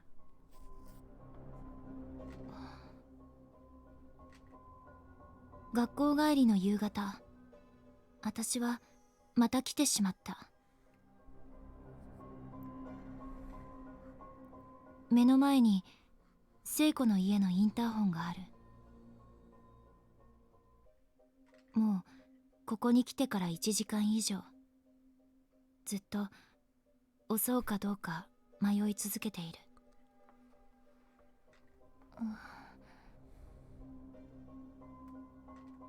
このままいても本当に不審者だ。昨日も一昨日も私はここで長い間立ち尽くして家に引き返していた。今日こそはと思いを固めてきたんだ。意を決して襲う。Face your demons, Naomi. Let's see. But isn't that just gonna do more to make her miserable? Her mother's not gonna remember who she is. She's been wiped out from reality, basically. Oh no, there is no mother in her life anymore. It's her father and her siblings. That's right.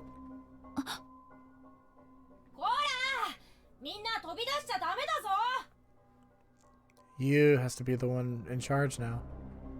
ゆうくんだ。聖子の弟の。あ、いや。よし、整列。ちゃんと靴履いて。うん。ほら、帽子が曲がってる。K, Aya, and you. いい子だな。よしよし。じゃあ、兄ちゃんと手つないでいくぞ。ちゃんと買い物に行けるかな、ケイ、アヤ。いい返事だ。私はとっさに物陰に隠れてしまった。ゆうくんやあの子たちは確かに聖子の兄弟たちだ。そう、私はあの子たちに会いたくて来たんだ。何を話せばいいのかわからない。でも聖子は確かにいたんだから。この携帯の写メを見せて、お姉ちゃんだよって聖子のこと聞こう。大丈夫、説明すれば大丈夫。わからないなんて言うわけがない。 I don't know that they're gonna believe you, Naomi. 私は心を決めて潜んでいた物陰から出た。ねえ。声をかけた私の腕を後ろから誰かが掴んで引っ張った。 I predict Ayumi. 誰？ダメよ、ダメ。 I've learned this game pretty well, I think. 委員長、気持ちわかるけどダメ。委員長、篠崎さんが首を横に振って私を制止する。みるみる自分の視界が滲んでいく。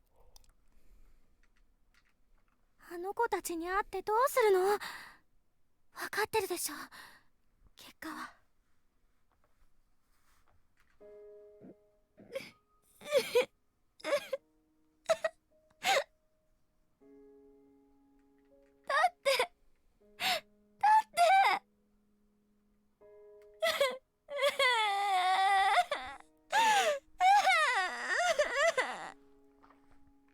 私は涙が止まらなくなってその場にしゃがみ込んだ。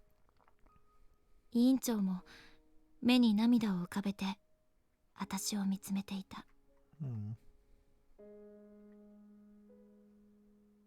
私の気持ちを本当に理解して共有してくれるのは。 This is the first truly post Corpse Party 1 event that we've really seen, I think. Aside from that little tiny bit at the beginning, where her mom doesn't believe her about Seiko. 天神症事件から生きて帰ってきたこの篠崎さんとサトシと岸沼とゆかちゃんだけ。天神症で命を落としてしまった友達、聖子や鈴本さん、森重、宍戸先生は、私たちの帰ってきたこの世界では存在自体が抹消されてしまっていたんだ。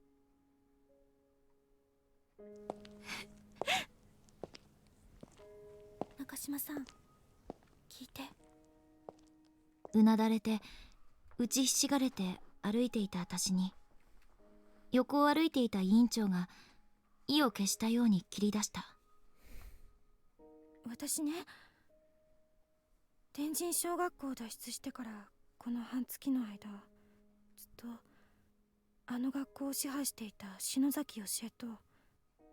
I still wonder if there's a connection between Shinozaki Ayumi and Shinozaki Sachiko. 篠崎幸子、二人の家、篠崎家についてを図書館で調べていたの。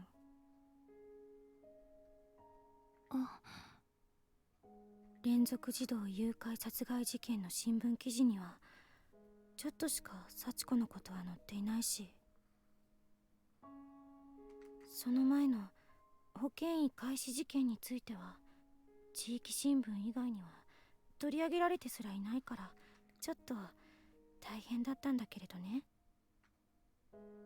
地面を見ながらポツポツと話す委員長の口調は、落ち着いた静かな決意のようなものが感じられた。 We haven't had much of a chance to see Naomi and Ayumi work together either. 霊やオカルトの話についてはこの子はちょっとした権威だ。私はなんとなく頼もしいような思いで彼女の話を聞いていた。旧天神症のあったこの経験の外れ、山あいの近くにね、篠崎義恵の家があるらしいの。家？幸子と義恵の？そう、この県内よ。そんな近くに？ええ。天神小学校はもともと私たちの地元にあった学校なの。そこに勤めていた篠崎義恵の家なんだから、それほど距離は離れていないわよ。奈穂さんのブログにも載っていたんだけれど、あの人が幸子さんの片白のオリジナルをサルベージしてきた現地なのね。何かあると思わない？そこには今でも篠崎家の呪いのオリジンが眠っているのよ。呪いを解明する何らかの手がかりがきっとあると思うの。What are you looking for, though, Ayumi? 私は思わず唾を飲み込んだ。住所も控えてきた。電車に乗れば1時間足らずで着けるわ。中島さん、調査に行かない？今から。篠崎の家。天神小学校では命に関わる思いをした。その呪いの元凶に接近するんだ。危険な目に遭う可能性は数倍高いはずだ。でも行こう、委員長。時計は午後の4時半を回っていた。寒くなり始めたこの時期だと向こうに着いてもすぐに日が落ちそうだけれど、それでも私はきっと委員長も一刻も早く出かけたかった。何でもいい、現状を打開するきっかけになるものが見つかるのなら。 What answers are you looking for, though? 私たちはすがるような思いで電車に飛び乗って県の端にあるその場所へと向かうことにしたんだ。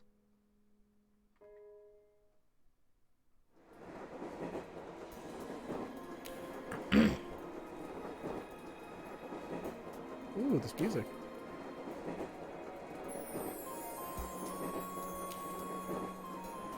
I began to wish I'd gone back to change clothes before we left.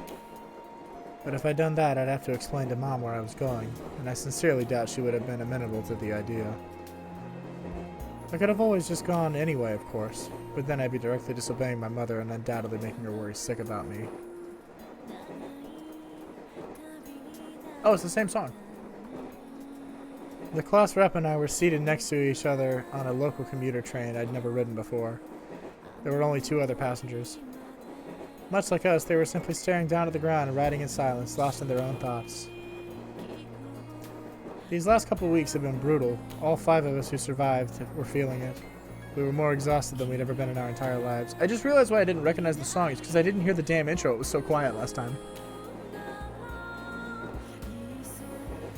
But no matter how crazy people said we were, no matter how much our souls ached from the memories, we could never forget Seiko and the others. Every photo we had of them, though, be it on film or digital, it had his face blacked out completely.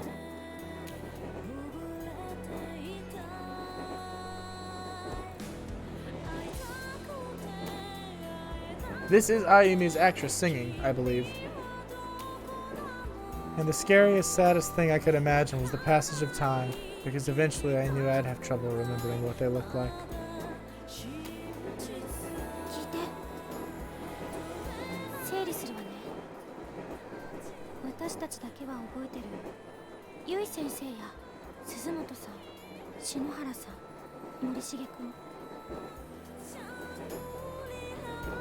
天神小学校で命を落とした人たちはみんな最初からいなかったかのように現世の人の記憶から消されている。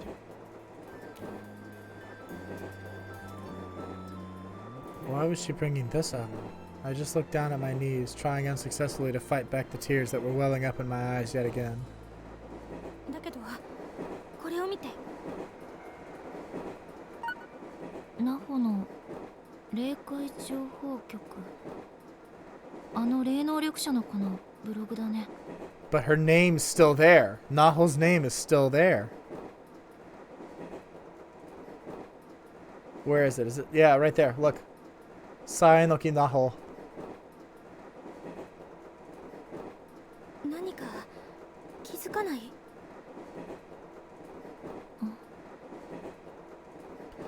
The blog's final entry was the one detailing the Sachiko Ever After, or Shiawase no Sachiko ritual. But we already knew that. There were no updates after it because... あれ、ナホって人、確かそう。 Ooh. Class rep nodded and looked into my eyes. ナホさんも天神小学校の中で命を落としたはず。どういうこと？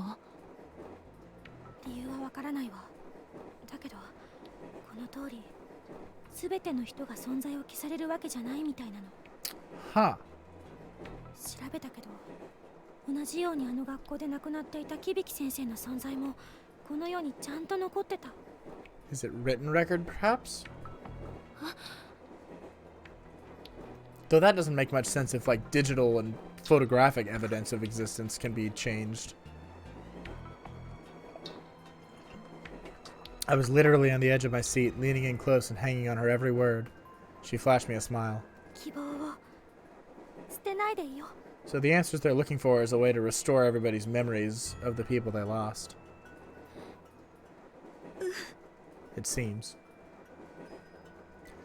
I was crying hard now, but for the first time since we'd come back, I could see the tiniest, faintest glimmer of hope in the darkness.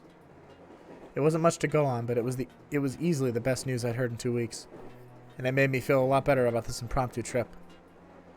Even just this one vague clue improved our chances of finding something at the Shinozaki estate significant. Even just this one vague clue improved our chances of finding something at the Shinozaki estate significantly. At least now we knew what to look for. 岸駅です。着いたね。すごい。本当に地方って感じ。なんか空気が美味しい。 Why is Naomi so much louder than everybody else, and she always is? よかったね。まだ日が明るいうちで。さあ、暗くなる前になんとか現地に行きましょう。ええ。終点の駅で電車を降りると、そこは畑や民家が並ぶ少し寂れた雰囲気の静かな農村だった。 Everything always goes well in horror and thriller situations when you go out to the middle of nowhere and you find the old abandoned house out in the farmlands. That's always a great choice. Especially if it's in the mountains. 道が緩やかに上り坂になっている。人があんまりいないね。できれば人に会って話を聞きたいんだけどな。この辺りでは篠崎家は結構大きな影響力のある家柄だったみたいなの。そうなんだ。委員長も篠崎さんだけど、遠い縁者だったりするのかな、やっぱ。I've been wondering this too. どうだろう。篠崎生は全国にいっぱいいるからね。 That feels like the author writing himself and going, ah, shit, I gave 2 characters the same name. There's lots of them. I'm still not giving up on that, though. I still think there might be a connection there between Ayumi and Sachiko. ねえ、道はこっちで合ってるの? Especially if you go to a campground lodging place and climb down into the well, right? Oh, yeah. Oh, yeah. That's the worst place you can be. こっちだと思うんだけど、目的の住所、実は番地の詳細までは分かってないんだよね。あ、でも委員長の携帯なら、ほら、GPS だっけ？あれでざっくりと方向は分かるんじゃないの？ That's less stupid than it sounds. This was originally released in this game in like the early 2000s, so this wasn't a very common thing, I believe, to have GPS on your phone all the time. I mean, they all use flip phones in this game anyway. You've seen them. それがね、ここなぜだか位置情報を取得できないの。 Okay, that's weird. おかしいな。 Even back then, that's weird. よくわからないけど、道は舗装はされているけどひびだらけで、細かな石や砂がいっぱい転がっているから、歩くたびにジャリジャリ言う。Excuse me. 少しずつ空が暗くなってきているせいかな。見知らぬ土地をこうして女子2人で制服で歩いていると、なんとなく心もとなくなってきた。ねえ、やっぱり人に聞いた方がいいよね。あのうち訪ねてみない？委員長が前方にある一軒家を指さす。そうだね、暗くなってきてるし急ごうか。すみません。 Speaking of it's getting dark, did everybody enjoy the time change and getting the hour back, and also it getting darker earlier? Because that's my favorite time of the year. すみません。 Did we just go to a deserted, haunted, creepy village? 留守かな。他を当たろうか。Is every house gonna be empty? Oh, びっくりした。なんだろう。怖いね。離れましょう。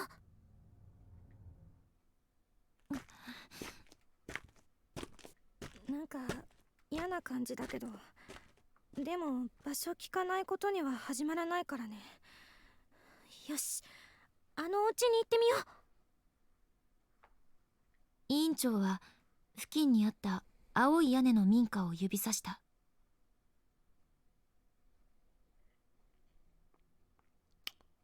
slightly more inviting looking. すみません。 Oh, this one has a door, so probably this one will open. Naturally woke up earlier than usual. Oh, see, I woke up around the same time, but it felt, no, that's not true. I woke up around the same time, but it was actually earlier, even though it felt the same time, which was great. I was good, and I finally got my lazy butt back into the gym today. That was nice. すみません。はい。Oh, it's not totally deserted. She's gonna be all weird and secretive about Shinosaki, though. こんばんは。ちょっと道をお尋ねしたいのですが。玄関ドアのすりガラスを挟んで女性の姿が見える。知らない人間の私たちの声にためらったのか、女性は少し悩んでから、はい。こんばんは。突然ごめんなさい。私たち藤沢市から来ました。あるお宅を目指しているのですが、住所がわからなくて。あらあら、かわいいお客さん。もう暗くなるのに大変だね。よかった。優しそうな人だ。私は委員長と一緒にペコリと頭を下げておばさんと話をした。どこに行きたいんだって？この住所に行きたくて、でも番地の詳細がわからないんです。こちらのお宅なのですが。どれどれ。篠崎の家になんのよ。Told you. 実は私たち調べ事をしていてね。はい、学校のことで必要があって、おばさんは急に立ち上がり、強引に私たちの体を家の外に押し出した。おばさん、何？出て行きな、早く出て行きな。何なの？篠崎家の名前を出しただけであんなに？困ったね。辺りを見回すと、だんだん日が落ちてきている。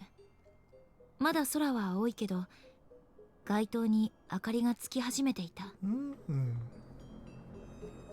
別の家探しましょう。篠崎家について教えてくれる人だってきっといるよ。そうだね。おばさん、まだ立ってる。扉の向こう。本当だ。なんでまだ見てるの？行こう。なんか怖い。And nothing's better than a deserted or sparsely inhabited farm town than a sparsely inhabited farm town with a bunch of creepy, weird people. 明るかったおばさんの表変に怖くなって、私たちは足早にそこを離れた。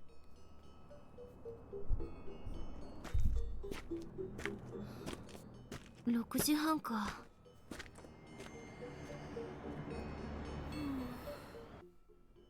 それから結構な距離を歩いてきた。Was she still staring at you?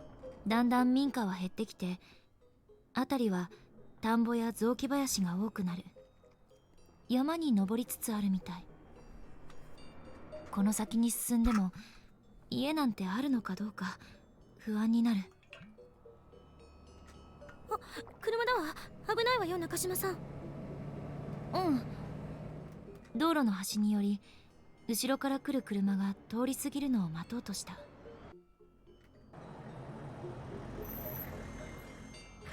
おお、どうした？女子が二人でこんなところで危ねえでよ。通り過ぎずに私たちの横につけた軽トラックから優しそうなおじさんが顔を出す。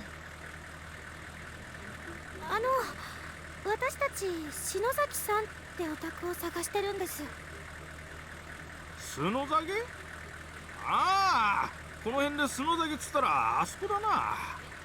もっと山ん中だ。この先ですか？ああ。よかった。方向合ってたんだ。けどずいぶんまで距離があるで。歩きだとまだ結構かかるじゃ。何の用があるのかわからんが乗っけてってやろうか。委員長と顔を見合わせる。少し迷ったけど、もう時間も遅いし、これは渡りに船じゃないだろうか。He seems just like a normal, like, sociable country dude. 私たちはお礼を言って乗せてもらうことにした。一応3人乗れる車だけど狭くてすまねえな。Look at Ayumi's face. She's just like. いえ、助かります。歩いてじゃ夜になってたかもしれないね。That's true. まあ俺も今じゃ角崎の家の方まではなかなか山上がらねえからな。おめえたちあんなところに何しに行くんだ？なんと言ったらいいのか、少し調べたいことがあって。調べたいこと？あそこに昔住んでいた篠崎義恵さんというお医者さんについてです。あそこはまあ自宅兼診療所でもあったから、昔はよく村人が通ってたもんだったがな。今はもう誰も近づかんし、どうなっとるかわからんよ。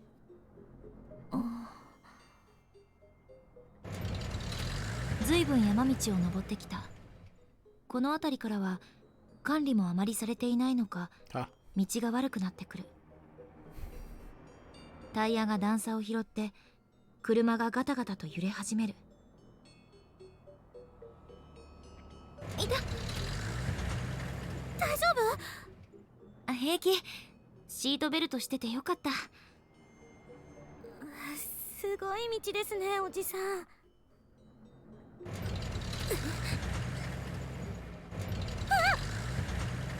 なんだかちょっと運転が怖い。横で委員長の頭がガクンガクン揺れてる。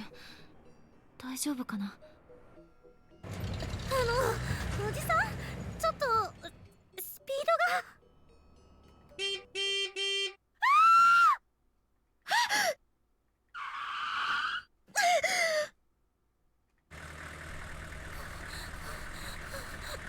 What is going on? 破裂しそうな勢いで心臓が体の中で暴れている。今確かに人影が。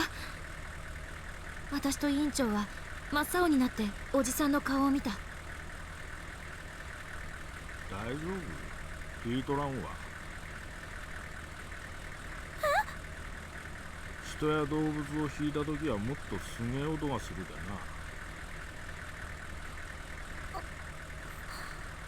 な。なんだかこの人もおかしい。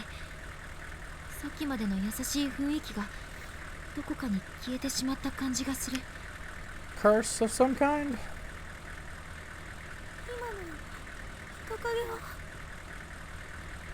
わからん。これここから先はもう車が入れんよ。あとは歩きだ。行くのか行かねえのか。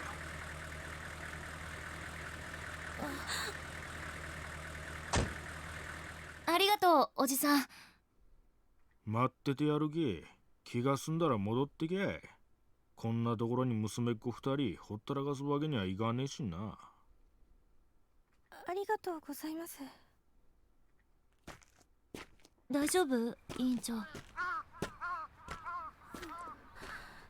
った。なんかおかしな感じだったけど、でも待っててくれるってやっぱりいい人じゃないかな。Well, we hope. Unless he's dead when we come back. そうだよね。すっかり日も傾いて夕暮れを過ぎていた。結構きつい傾斜になっているこの道の先に篠崎義恵の自宅兼診療所があるという。あ、高台が見えてきた。あの上かな。いよいよね。One sec.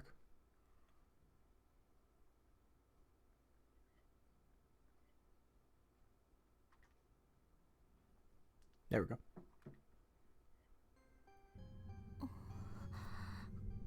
ここが The music. 何もない。Huh?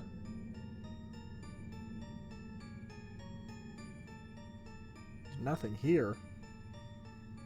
私たちがたどり着いたそこは篠崎家の跡地だった。建物は取り壊されて完全に更地になっていた。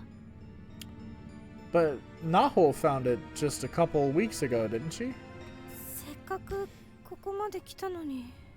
Don't give up just yet, Ayumi. あ、でも委員長、あそこに納屋。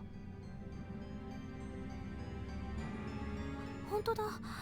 どうしてこれだけ。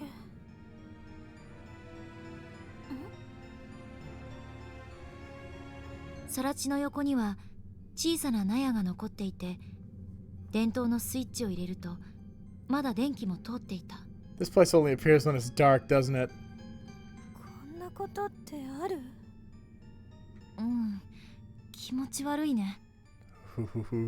私たちはせめてここに何かないかと納屋の中を調べてみた。 I don't know. I figure after surviving Heavenly Host, you can get through just about anything in the real world. All right. Well, let's look around a little bit. A couple things we can look at here. There's a mess of old cardboard boxes here, along with a rusted toolbox and any number of other odds and ends. There doesn't seem to be anything particularly useful in it, on or among any of them, however. There doesn't seem to be anything particularly useful in, on, or among any of them, however. 段ボールに篠崎1って書いてあるね。Sorry, excuse me. 本当だ。じゃあやっぱりここが元篠崎義恵の家だったことは確かみたいだね。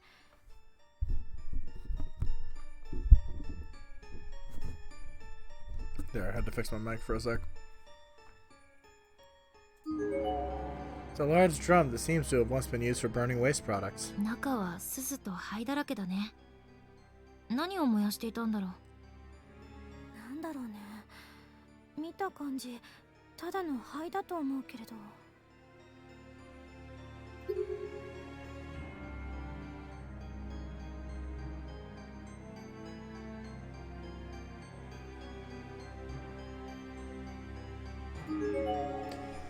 It's a hemp sack that's filled to the brim with some kind of grain, probably feed for farm animals. 鶏とか飼っていたのかな。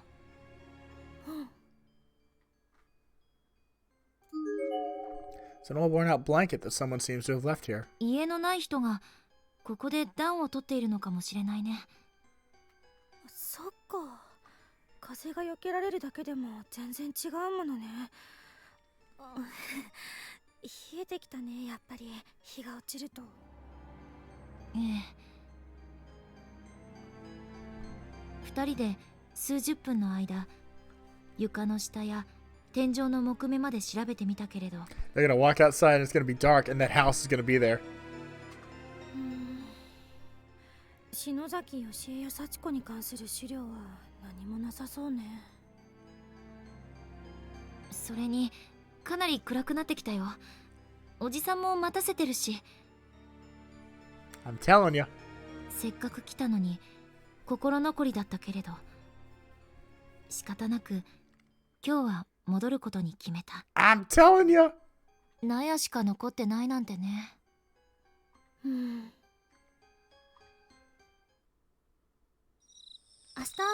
もっと早い時間にまた来ようよ。付近の人たちの話も聞いてみたいし。そうだね。Felt like the sun had been setting forever, but now it was nowhere in sight. The wooded mountains all around us were cloaked in a veil of darkness.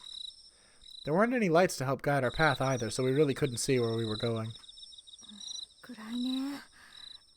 来た道こっちで合ってたっけ？ Or perhaps it was just a little further into the mountains. さっきの車道に出なきゃね。多分合ってると思うけど。来た時まっすぐ歩いただけだったし。あ、見て委員長。木々に囲まれた林の向こうに Oh, he's gone. 小さくトラックの車内灯が見えた。It's way creepier. This game is way creepier when it's set in reality. あれ、おじさんの車だよね。And it like has consistently been true through this whole game. The creepiest moments have been Yui's chapter, they've been Naho's chapter, and now it's this one. And by Naho's chapter, I mean everything leading up to when we were Sayaka inside the bomb shelter. 来た。よかった、迷わなくて。森で遭難とかしたら大変だからね。Dude's gone. 足を使って動いた今日は不思議な充実感があった。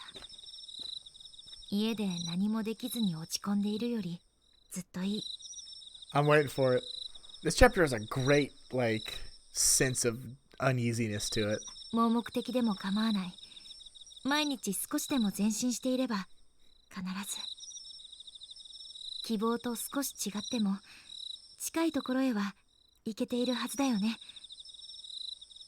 聖子が教えてくれた言葉だ。 That's nice.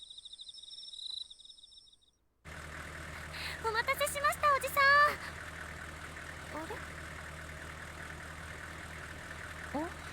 あれおじさんは？ Indeed. 待たせすぎちゃったかな。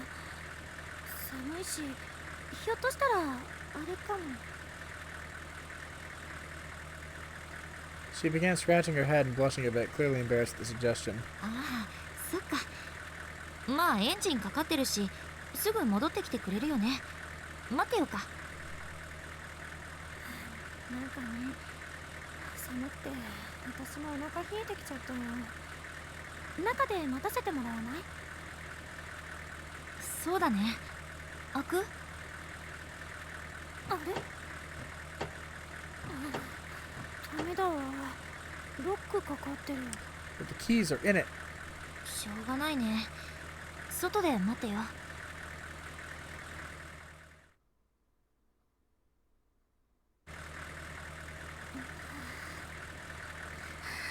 寒い。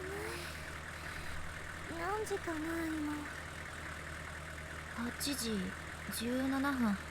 寒いわけだよ。おじさん帰ってこないね。どうしよっか。Break the window, steal the truck, drive back to town. 道も見えないほど真っ暗な車道は歩いて下山するには距離がありすぎると思うけれど。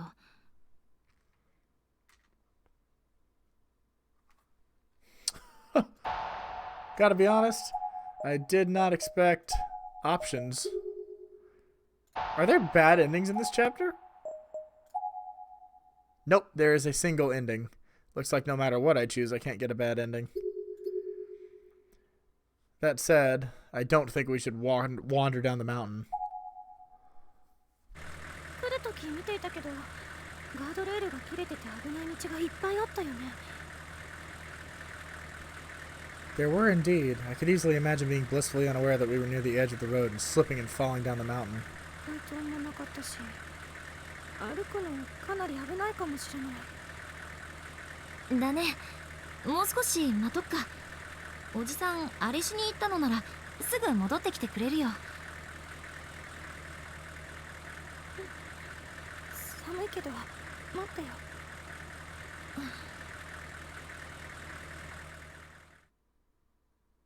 だけどさらに30分が経過してもおじさんは帰ってこなかった。おじさんどこ行ったのかな。全然戻ってきてくれない。エンジンかけっぱなしだね。暗い森の中、アイドリングの音だけが響き渡っていた。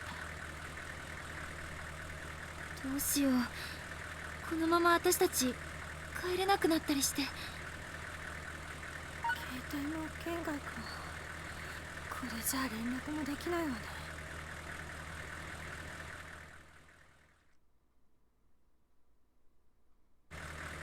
なったら仕方がないか。中島さん、一度この坂の上の納屋に戻らない？あそこ電灯もついたし。納屋に？歩いて降りられないなら朝までちゃんと休める場所にいた方がいいと思うの。ここよりは安全だと思うし。It's not a terrible idea. 一晩過ごすのか。I mean, unless you got a better idea, Naomi. Of course, you could take something from that barn and break the window in the truck and open it and drive down the mountain. こんな真っ I 暗 don't think either of them な know how to 山奥で drive. 朝までなんてゾッとするけれど、もう他の選択肢がない現状では。 Also, it was a bumpy and rough drive up, and especially if neither of them know how to drive, then it would be a terrible first drive. 事前の策を取っていくしかないのはもっともだとも思う。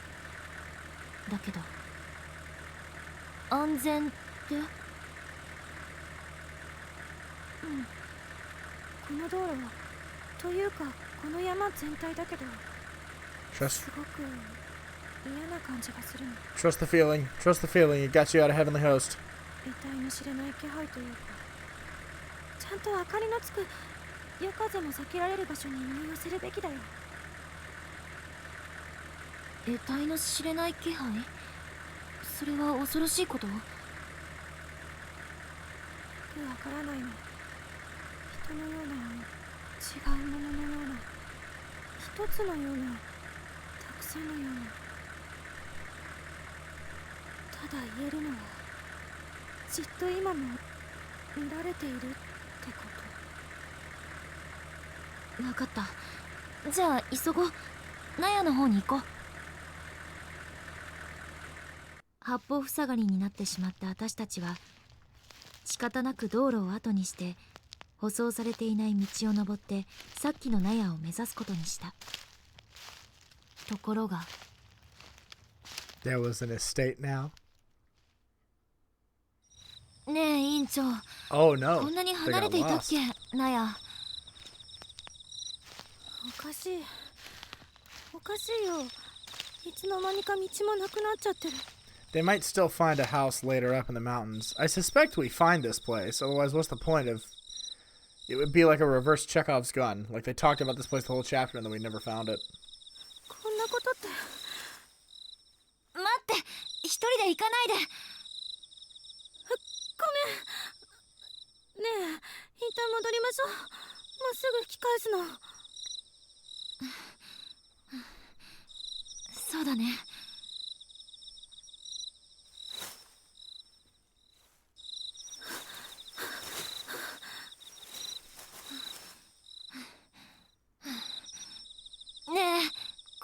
ってる？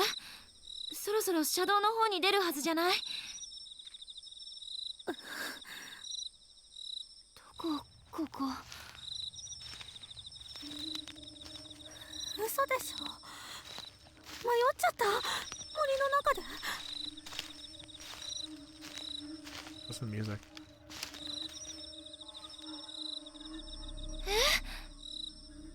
気がつくと私たちは針葉樹林の立ち並ぶ深く暗い森の中にいた。細くて背の高い木々が影となって周りを取り囲んでいて、ほんの少し先も見渡せない。委員長、携帯のコンパスは？ダメ、これも GPS 使ってるもの。そうなの。 Now they just have like little like weights in them, I think. Maybe I'm wrong, but I think they can work without any kind of signal at all. なんで位置情報取れないの？もうこんな時こそ使いなさいよ。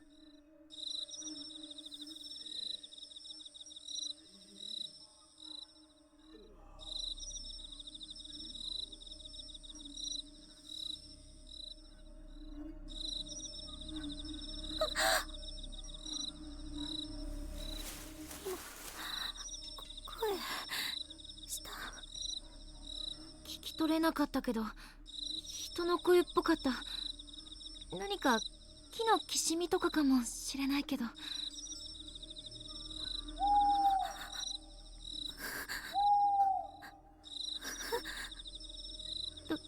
とにかく森を出なきゃ。こういう時どうすればいいのかな。闇雲に動いたら遭難する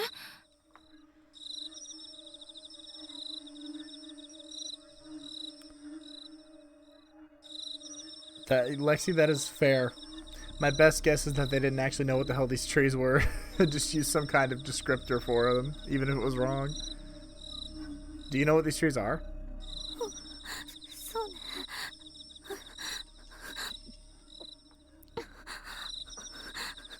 山で迷子になったら確か Easy, Ayumi. 低い方に向かって歩いちゃダメって聞いたわ。知らなかった。そもそもこんな真っ暗な夜なら動かずに休んだ方がいいんだろうけど、テントもないし寒いしね。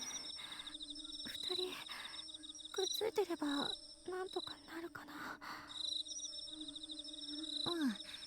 うん、でもさ、まだ歩く元気あるし、もう少しだけ動いてみない？車道の近くに行けたらおじさんの車の明かりが見えると思うんだ。そうね。Ayumi panics very quickly. Understandably あの木の sometimes. 感じ、さっきも見たような気がするんだけど、同じとこぐるぐる回ったりしてないよね。Deciduous, okay. Probably somebody just screwed up then. 山の中の風景はどこも似たり寄ったりで、自分たちがちゃんと移動できているのかも不安になる。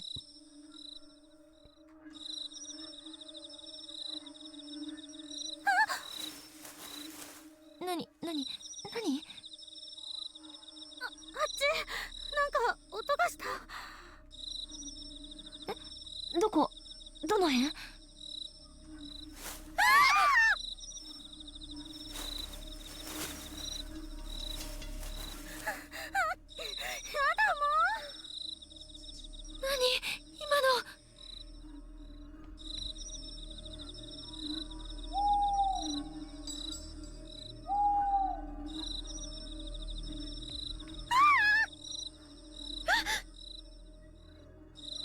希望を求めて気づけば私たちは2時間以上歩いていた。2人とも悪路で足も痛めつつあって体力をかなり失ってしまった。動けない。委員長が枯葉の溜まった地面に座り込んだその時、委員長、見て、あそこ。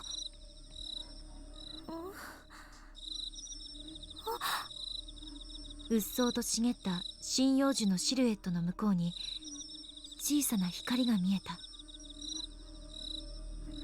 助かった。ありがとう中島さん、見つけてくれて。 They doubled down on the wrong type of tree, too. 行こう。足首の痛みも忘れて、私たちは足早に光の方へと駆け出した。すると光の元はさっき目指していた納屋だった。中の裸電球の明かりがこうこうとついている。よかった。あ、納屋の光だったんだ。おじさんの車の車内灯かと思ったんだけれど。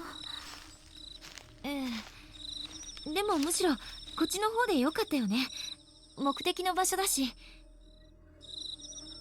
でもさっき私たち電気つけっぱなしで帰っちゃったのかな。消したつもりだったけど自信なくなってきたよ。まあおかげで目印になってくれたし助かったけどね。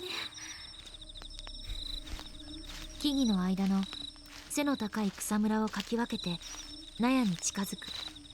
私たちはいつの間にかさっきとは裏側の方の森の中に来ていたらしい。着いた。中に入ってよ。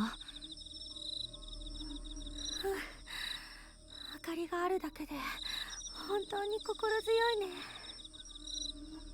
時刻はもう夜の10時40分を過ぎていた。お母さんに心配かけちゃうなと家のことを思いながら納屋の入り口の扉に近づく。すると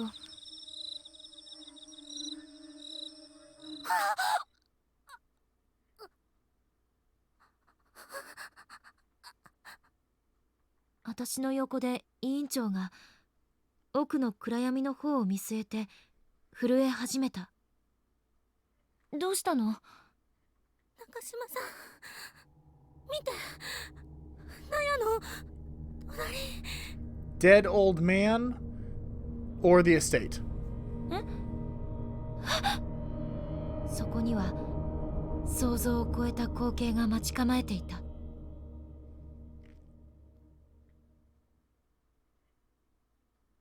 そんな、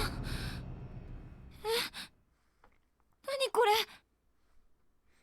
I called it about 20 minutes too early, but I did call it.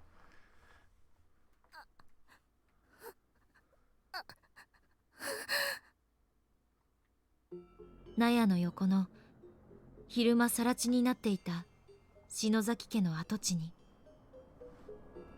古い屋敷がぼーっと浮かぶように立っていたのだ。 Thank you, Amanda. 私も委員長もありえない光景にただ呆然としていた。なんでさっき夕方なかったよ。なかったよ。なかったけど。じゃあなんで立ってるの？知らないわよ。全身鳥肌が立っているのがわかる。背骨の上を冷たい汗がずーっと滑り流れていく。うっすら光ってない？この家何なの？ボロボロに老朽化した2階建ての建物にはしかし確かに篠崎と表札がかかっていた。これはやっぱり篠崎義恵と幸子の暮らしていた家のようだ。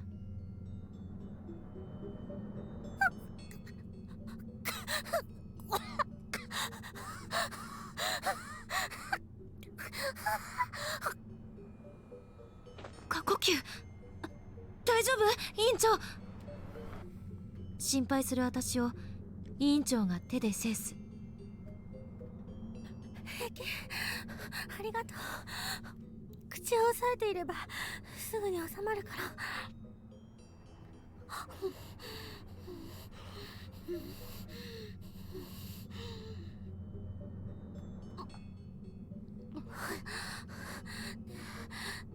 中島さん、これはチャンスだよね。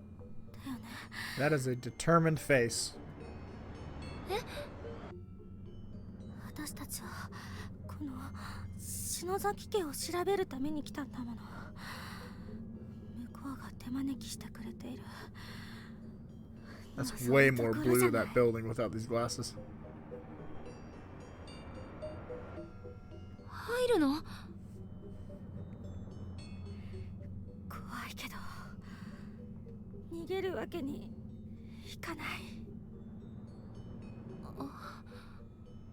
委員長は息をのみ屋敷を見上げる。やがて覚悟を決めた表情で躊躇なく玄関扉に手をかけた。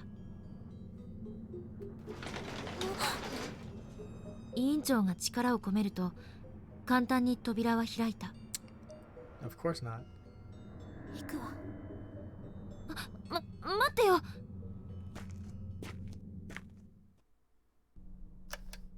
ダメだわ。篠崎家の真っ暗な家屋には電気は通じていなかった。 The Phantom Estate House. That's such a great little like collection of words. I love it.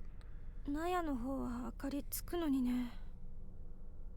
委員長が懐中電灯で玄関廊下の奥を照らす。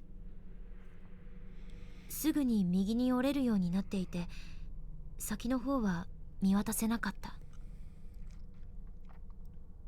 懐中電灯でぐるりと辺りを見回すと玄関のすぐ近くに2階へ上がる階段があった。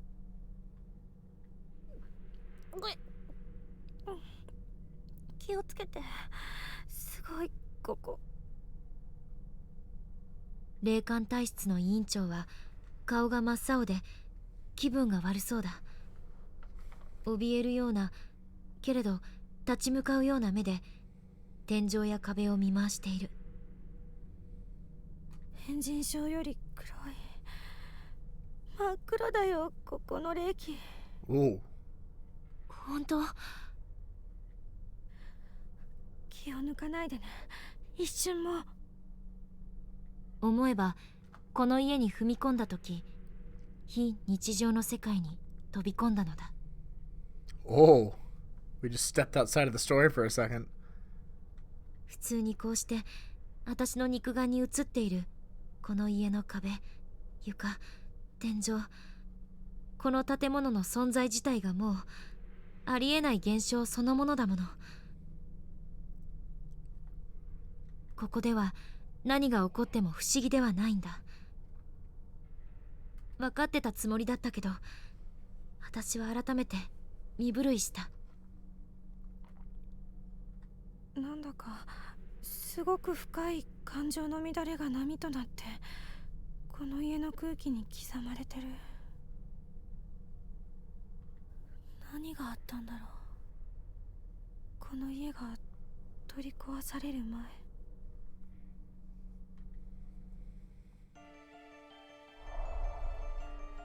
I was hoping for a new song.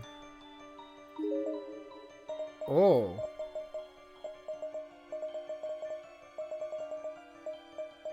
There are chunks of each room, though. This is interesting.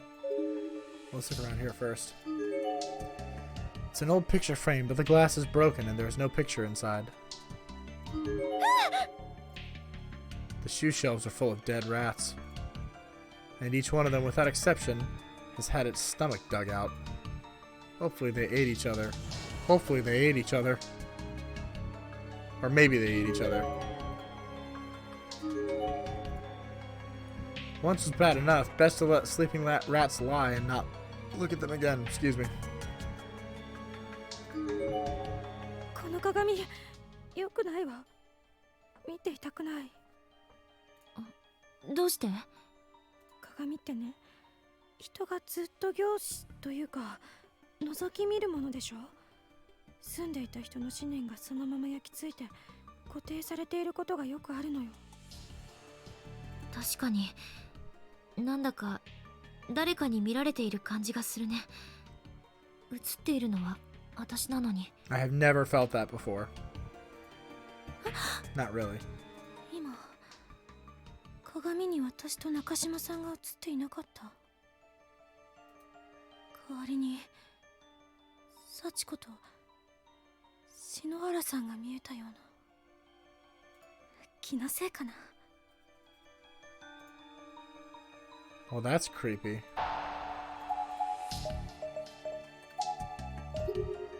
We're gonna save so we don't have to redo anything. It's a landscape painting of a lake somewhere. It's hard to tell in this light, but it looks almost like the lake's surface is comprised entirely of outstretched hands reaching up from below.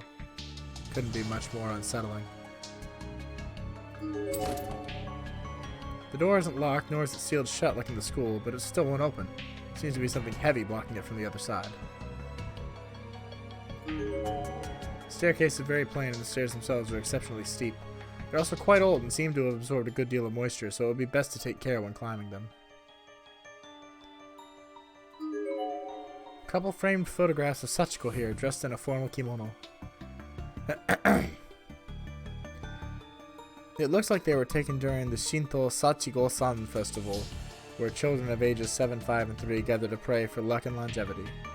A small plaque is placed below them with embossed letters that read, Sachiko, just before her 7th birthday, best wishes for a long, happy life. Same thing, okay. Glass is thoroughly clouded over, making it impossible to see outside. In addition, the window has no handles or grips of any kind, suggesting it was never meant to be opened.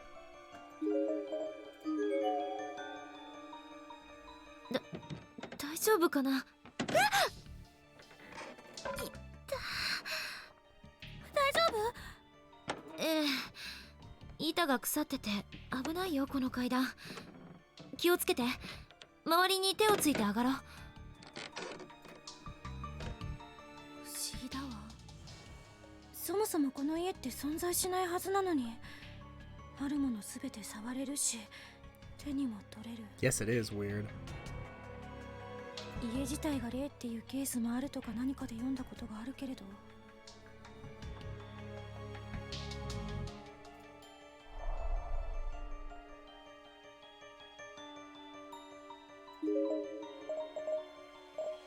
Oh, so we're in the hall right now? Oh, never mind. I lied. They're not big chunks, it's just like one thing.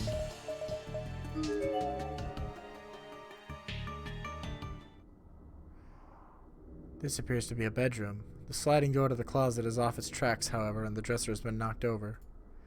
The floor is littered with junk, including a desk lamp and numerous bottles with unknown contents, and the closet is packed with old beat-up boxes. This room also seems suspiciously noisy, with creaks, bangs, and pops audible throughout. Rapping at my chamber door.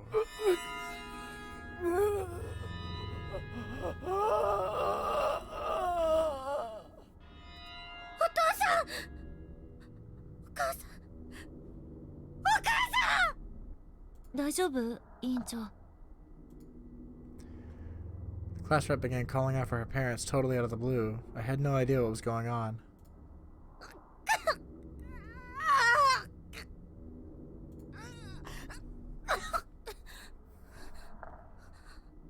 ごめん。私、何か言った？ Is she being overshadowed again? She was grabbing her head in both hands and her face was white as a sheet. She must have been the target of spiritual possession again, like in Heavenly Host. Fortunately, she seemed to have been ready for it this time and was able to collect herself in short order, and once she did, our search resumed. She's getting stronger at resisting that then. That's good. Some sort of stain on the back wall of the closet. It kind of looks like it's in the shape of a person, but it's probably just an optical illusion, right?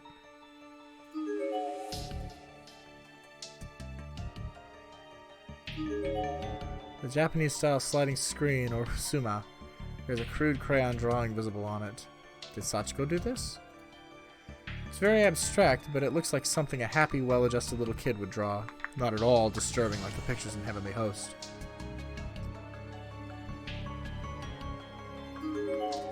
For some reason, the wooden dresser won't budge, even the slightest bit. It's as if it were made of solid steel.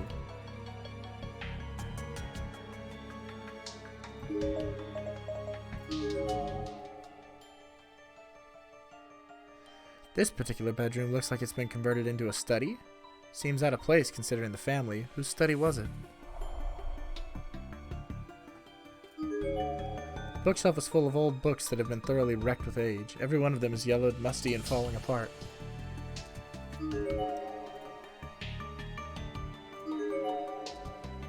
It's the frame of an old mirror that's long since been busted out.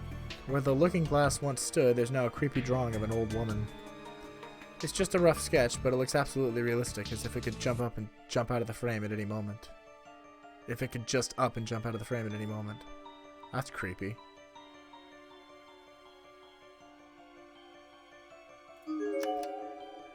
Well, it was worth a shot. The desk is piled high with dust, but the items situated on it are neat and tidy. Whoever used it was very organized. Right in the middle of the desk sits a lone key completely covered in dried blood. Take it. The key to Yoshie's room. 待って、何か聞こえない。木でできたこの家の床を革靴で歩くような音。誰かが下の階にいる。私たちは顔を見合わせてゾッとする。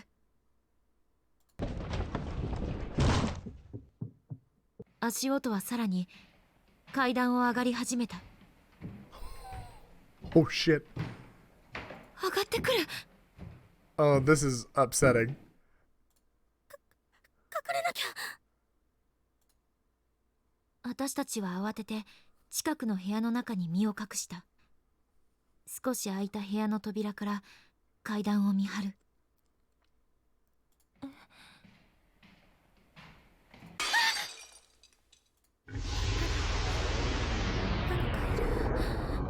何かが歩き回ってる。もうやだ。プレッシャーの連続に私は感触を起こしてしまった。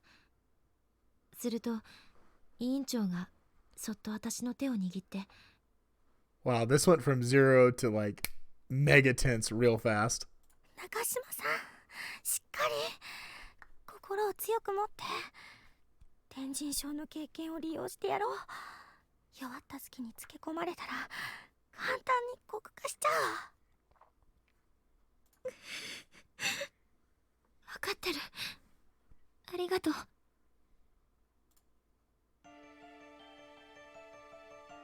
Oh, so that was it? Okay. No longer anything interesting.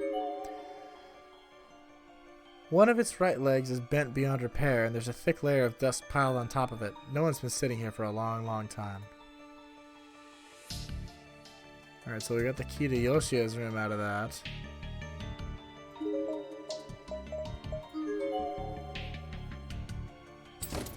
The door is locked. But it looks like the key from the other room fits. ここは部屋の至るところに幸子の写真が貼ってあった。とても愛おしそうに。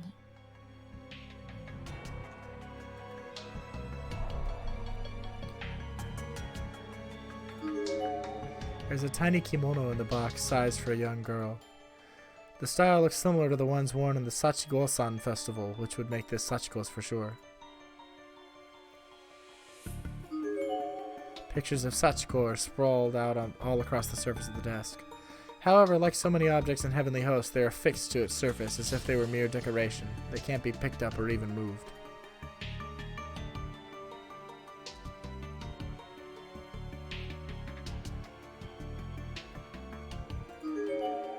日常の幸せな瞬間を捉えた写真。そこには被写体の篠崎幸子に対する愛情あふれる母親の目線が切り取られていた。何これ。たくさんの幸せそうな写真に混じって家族3人の写った写真だけは異様だった。よしえの多分夫であろう男性だけ顔をボールペンでぐしゃぐしゃと塗りつぶされている。これきっと幸子の父親だよね。どうしてこんな。部屋を見渡すとこの男性が写っている写真だけは全て同じことになっている。 Yikes. Wonder why. 中島さん見てあれおまじないの。部屋の一角、神棚のような高い位置に幸せの幸子さんで使った紙人形とそっくりの片白が祀られていた。ヤタの鏡を模したご神教の前に置かれた片白。ナホさんが見つけたのはこれね。憧れだったナホって人とは天神症で辛い別れになったそう。委員長が悲しそうな顔をする。片白の前には茶色く変色した正方形の和紙が置いてあり、墨で儀式の手段が記されていた。Spirit in the ever after. To confer a dying land upon an offering, one shall meditate upon his or her name. Please must be spoken in silence a number of times equal to all transgressors plus the offering. An avatar for the offering must then be torn and split equally amongst the transgressors. If performed correctly, the offering's desired location shall become the land in which he or she dies. 幸せの幸子さんの原型だった。よしえが幸子を霊媒にこの儀式を行って死は天神書を作り出したってこと？ I'm not so sure how she'd be able to do that, though, because she died first. 二人とも生きている時にどうして？何なのこの儀式？ Yeah, okay. More mysteries.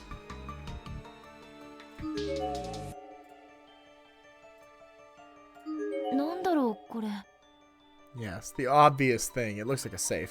壁に0から9の数字を押し込むロック錠のようなものが埋め込まれているのを見つけた。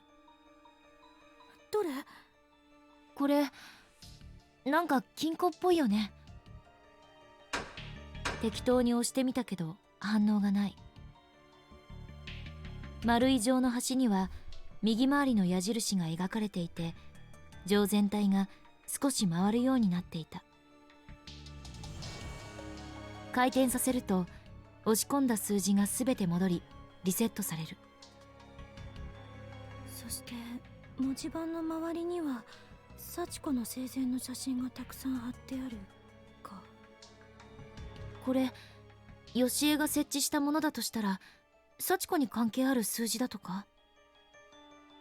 そっか、案外単純にそうなっているかも。人が利用するものだから忘れないようにそうしている可能性もあるしね。幸子に関係ある数字か。 I have a theory. 語呂合わせでいくつか試しに押し込んで回してみた。けれどことごとくカチャンと軽い音がしリセットされる。幸子、天神書を生還した私たちが何か知っている情報はない？ What had we actually learned about Sachiko, though? Number-wise, all I could come up with was an approximate height, and that didn't work. What was it that... what was it that plaque in the stairwell said? Sachiko just before her 7th birthday. That's what I was thinking, the Sachiko Nana Festival. The kimono she was wearing in that picture was an exact match for the one we'd found in that box in the middle of this room. It seemed as if Yoshie were really fixated on Sachiko turning 7. So, what about just the number 7 by itself? It was a long shot, but... 開いた。すごい中島さん。壁の錠のある部分が小さな隠し扉になっていて、錠自体がノブ代わりとなって手前に引くことができた。しゃがまないと入れないくらいの隠し扉の奥には地下室に降りる階段があった。クモの巣、怒りもすごいよ。どれどれ、見せて。倉庫かしら。懐中電灯で地下の様子を照らしてみても、下の階は意外と深い位置にあってよく見えない。あるはずのない建物のあるはずのない隠し通路か。危険度は最高レベルね。私たちこの世じゃない場所の入り口に立っている気がする。委員長がまっすぐに私の目を見つめる。怖いんだ。でも言いたいことは分かってる。I mean, I don't think there was anything else we could do yet. たとえ恐ろしい運命が待っていたとしても、これは私たちが喉から手が出るほど欲しかった呪いの真相への入り口。新しい世界への扉。引き返したら一生後悔する。 Let's do it then. 私たちは顔を見合わせて地下に降りる決心をする。おそらくこの先はナホさんも到達していない領域だわ。気をつけて中島さん。何が起こっても気を緩めちゃダメよ。She began descending the stairs ahead of me, but stopped and looked back only after a few steps to issue me this one last warning. I nodded again. さっきの足音、やっぱり何かが歩き回ってるんだ。 This is the worst part. This is the worst part. They were extremely close. It sounded as if they were poised just outside the door to Yoshia's room, just a few feet away. 中島さん、地下に行こう。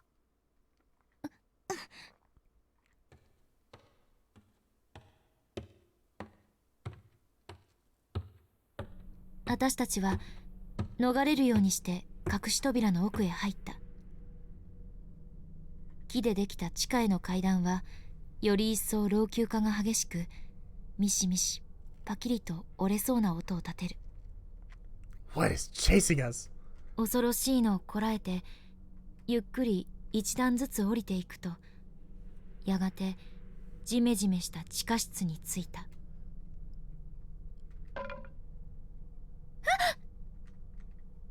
大丈夫？足元にいろいろあるわ。気をつけて。真っ暗でよくわからないけど、委員長の懐中電灯でチラチラと照らされる地下室の内部には、そこら中にガラクタや本が散乱していた。机の上には山ほどの本やルーズリーフ、紙の資料、科学実験室にあるようなビーカーや三角フラスコなど、まるで科学者が研究か実験でも行っていたかのような散らかり方だった。あれは何かのケース？委員長が離れた机に置いてある古びた紙に近寄っていく。私も中島さんにも明かりが必要ね。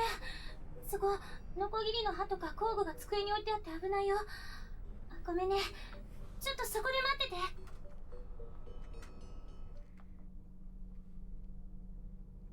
てて。能力者一族系譜の図？これ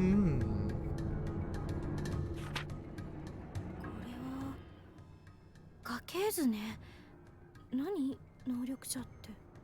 Guess we're about to have our answer. 篠崎、三船、島村、三田、長尾。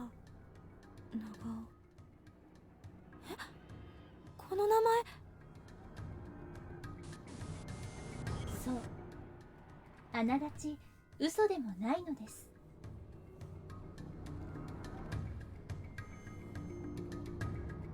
明治後期にたくさん生まれた念写、千里眼といった能力者たち。有名な千里眼事件の三船千鶴子や長尾育子、That's Ayumi's sister, I believe. あの先人たちの能力の真偽はともかく、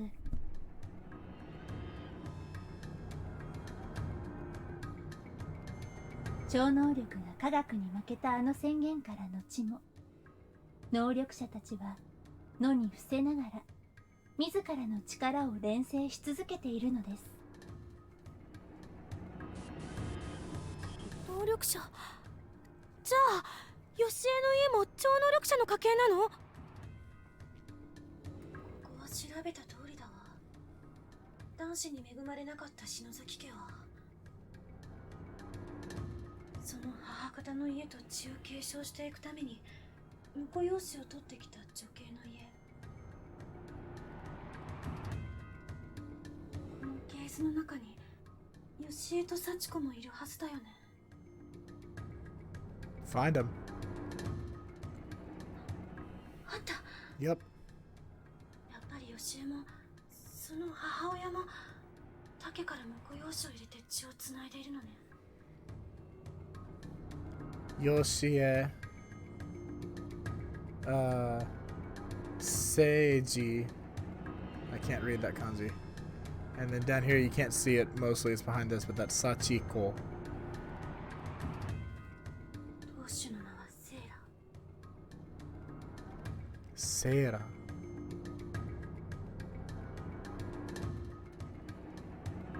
シエの母親はラッキー。長女なんだ。兄弟に男子もいない。なるほど。当主直系のサラブレッドなのね、ヨシエは。死を霊になってあれだけの力を持つのもわかる気がする。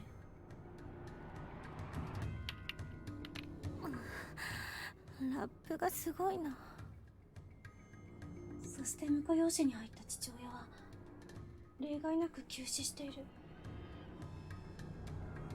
Killed, likely. まるでこの家が篠崎家以外の血を排除しようとしているかのようだわ。入り婿として迎えるにしたって、結婚するからにはきっと愛情だってあるはずだから、篠崎の女性だって辛いでしょうね。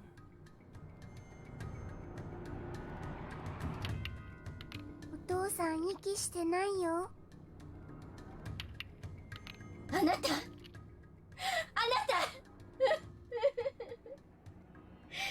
やはりこれは行うべきではなかった。 Perhaps it's a curse all its own. なんて強い霊障。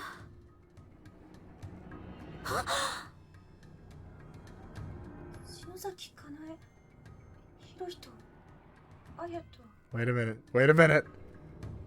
これおばあちゃんとおじいちゃんとお父さん。 I knew it. I knew it. I knew it.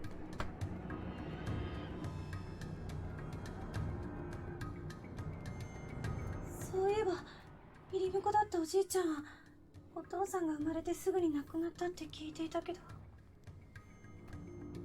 篠崎家当主の3人の娘、その三女から派生した枝葉にかなえおばあちゃんが。名前で嫌な直感があったけど、私の家族がユシエや幸子たちの家系とつながっていたなんて。 I knew it. I knew it. 能力って何？ Oh. ねえ、何かあったの？暗くて怖いよ。Thank you, Amanda. ごめんね。すぐそっち行く。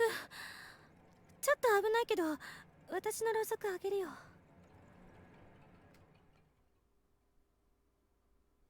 委員長が古びた紙を手に持って震えていた。どうしたんだろう。I feel so vindicated right now. Ah! Book of Shadows. That was creepy. 委員長、大丈夫？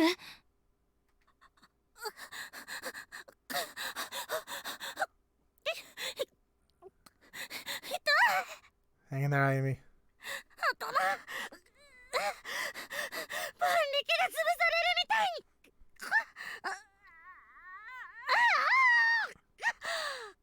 やだ、しっかりして。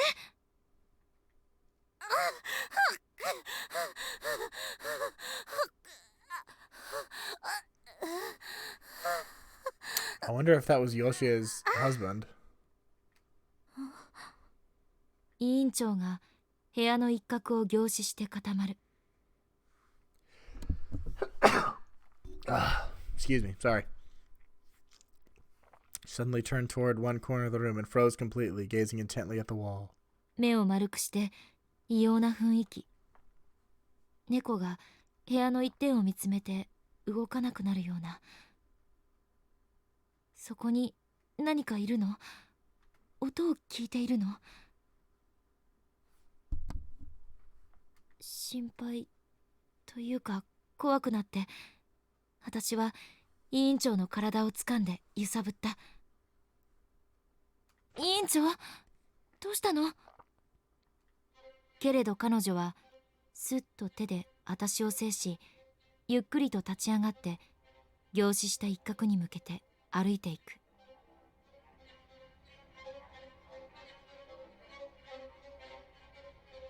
Oh, this music. そこは一見して周りと変化のないただの壁だった。前に立った委員長はしばらく凝視した後に急に壁を破壊し始めた。老朽化しているので壁の板は簡単に壊れていく。Oh, I hate this. 腐食した穴に指を入れて this. 力を入れて引き剥がすと板はすぐに短く折れて床に散る。折れるとまたすぐに指を入れて板を剥がす。しばらくすると壁には大きな穴が開き、穴の向こうには隠れた空間があった。押し入れ程度、そこには黒く分厚い本が置いてあり。So the Book of Shadows wasn't just the title of this, it was actually the name of a tome.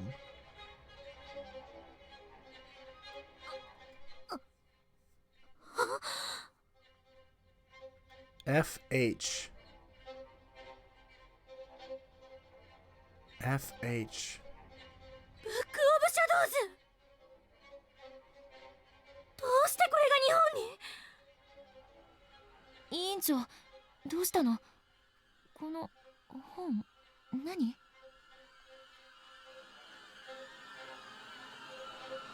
Whatever it was clearly a very old book, and it didn't look like it was bound from paper. There were small ornamental patterns sewn into it, all of which had a certain disconcerting quality about them. In addition, a liquid that looked just as much like blood as it did like ink had pooled into multi-hued stains all across the lip of the front cover. And that grotesque cover was already unpleasant looking enough to begin with. 人の皮と動物の皮を縫い合わせて作られた本、きっと間違いないわ。これはね、暗黒の書、ブックオブシャドウズ。お姉ちゃんに教えてもらったんだけど、血塗られた歴史の裏に隠された闇の書物よ。お姉ちゃんに教えてもらったんだけど、血塗られた歴史の裏に隠された闇の書物よ。魔女狩り？そう。犠牲者の数は4万人にも上ると見られる集団妄想における迫害殺戮とも言われている。当時悪魔と契約したとして魔術を使った容疑をかけられた人はね、教会や民間による裁判にかけられて、ひどい拷問にかけられたり処刑されたりしたの。とても残酷な方法でね。自然災害や貧困にあえぐ市民たちの不平のはけ口として、権力者たちにもスケープゴートとして利用されたのね。主に生活の不安定な地域で苛烈に行われたこの悪臭に容疑をかけられて殺された犠牲者は、ほとんどの場合が意味のない言いがかりだったんだけれど、実はその中には実際に動的魔術を使いこなす能力者たちも本当にいたのです。 Now, how would you know this, Hinoe? 能力者？動的ってことはほうきで飛んだりとかの魔法使い？嘘にわかに信じがたいですね。でもね、あゆみちゃんには知っておいてほしいのです。科学的に説明がつかないパラノーマルの存在を。お姉ちゃんの研究のこと知ってるから、自然の法則とか魔法の本質が祈りであるとか。 I think that's what it was supposed to actually be, Lexi. Or just a reference to that kind of event that happened all over the place beyond just there. そういう力のあることはなんとなく想像できるけど、それ以上はファンタジーだと思ってた。私がウィッカの道を目指した時にお父様たちが猛反対された理由にも関わってくるのですが、まあそれは篠崎の家のルーツにも理由があって長くなるからこれはまたいつか話しますね。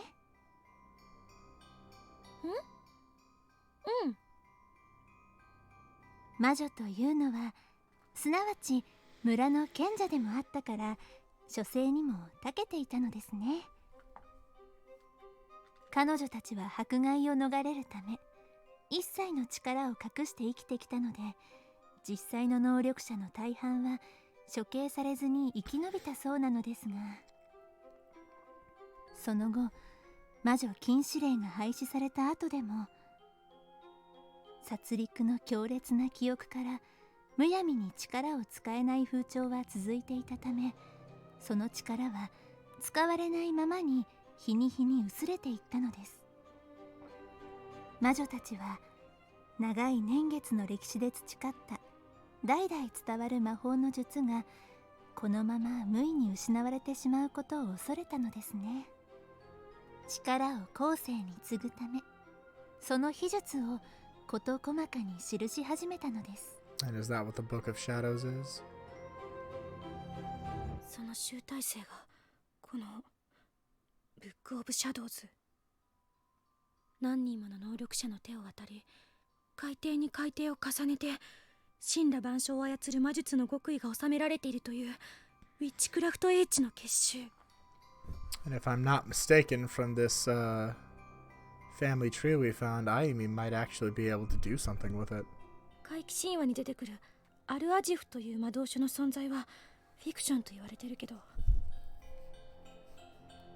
人づてに存在を伝えられてきたこの本は実際に存在するって研究者の間ではまことしやかに語られてきたものなの。白魔術、黒魔術とたくさんの秘術が記されていて、中には禁忌とされる邪術も含まれているんだって。邪術って危ないとか？だから素人による悪用や事故を防ぐために門外不出の書として代々魔女の家系で守られてきたもののはずなんだけど。 This is not quite where I was expecting this to go, but I'm fascinated and interested. なんでそれが今こんな日本の片隅に？わかんない。でも実際この半世紀ほどの間、本物を目にしたって証明する人がいなかったから。 That stands to reason. The timing would work out then. やっぱりその存在は疑わしいとされていたらしいんだけど。 Classrep suddenly picked up the book and began casually thumbing through it as if she were looking up a word in the dictionary. ちょっと、そんなもの手に取って開いちゃって大丈夫なの？うん、少しだけ。動物の皮を縫い合わせて作られたような厚い表紙のその本は、委員長の手に持った漢字を見るとずっしりと重いもののようだった。彼女はペラペラとページをめくり始める。現実とオカルトが完全に入り混じり、私は目の前に起きている信じられない事象をただ眺めていることしかできなかった。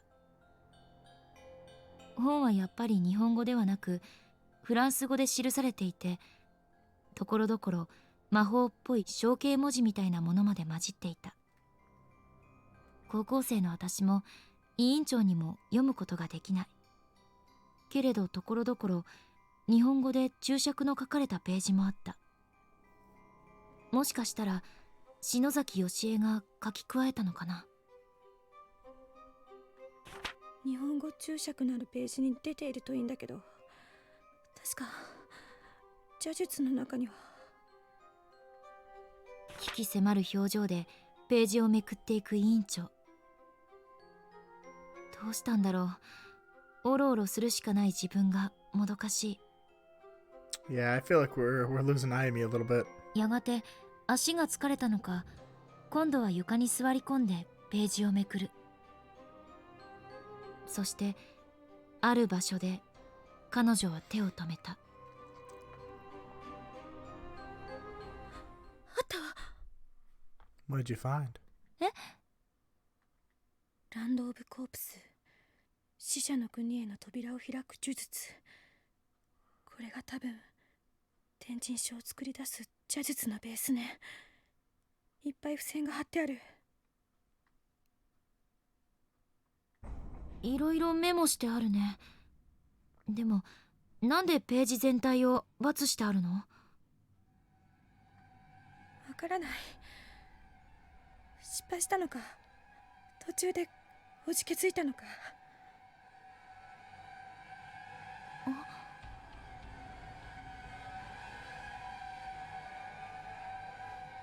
でもね、そんなのどうでもいいの。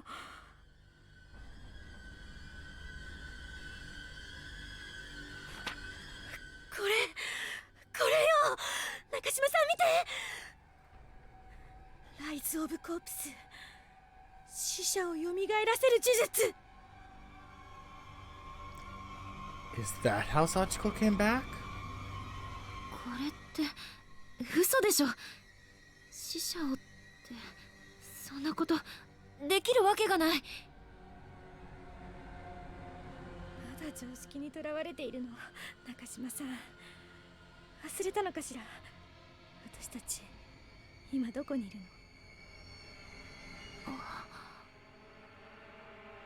確かに起こっているすべてがすでに今朝までの現実のものではなくなっていた。だけどこういうのって大丈夫なの？ Yeah, same. 倫理というか超えちゃいけない一線というか。怖いの？あなたが怖いだけじゃない。相手のことを思いやってない。なすすべもなく、ゆい先生も鈴本さんも篠原さんも森重くんも、あんなひどい形で命を落としてしまって、しかも存在まで消されて、そんな現実認めるの？私は絶対認めない。あなただってそうでしょ？ That's right. Our friends were dead. They died and we came here so we could do something about it. And if we didn't do this, nothing would change. They'd still be dead. No hope of ever hearing their voices again. Their faces eventually forgotten. 私の目から涙が勝手に溢れてきた。会いたいよ。なんだっていい。みんなが帰ってくるのなら、聖子ともう一度会えるなら。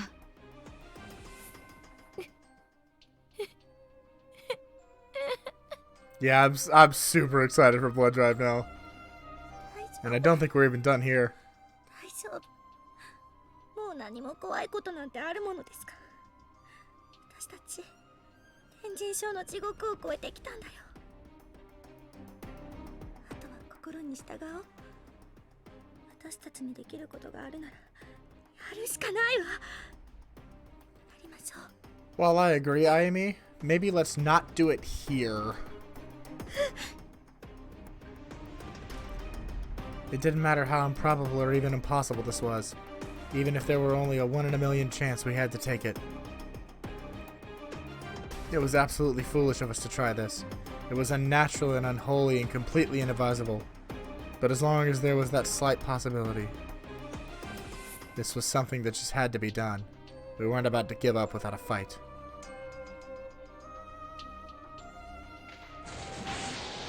呪術は確か黒魔術以上に術者に返ってくる障害反動が大きいとは聞いているけど、日本語じゃない部分は読めないし考えなくていいわ。それぐらい何よ。私平気。だ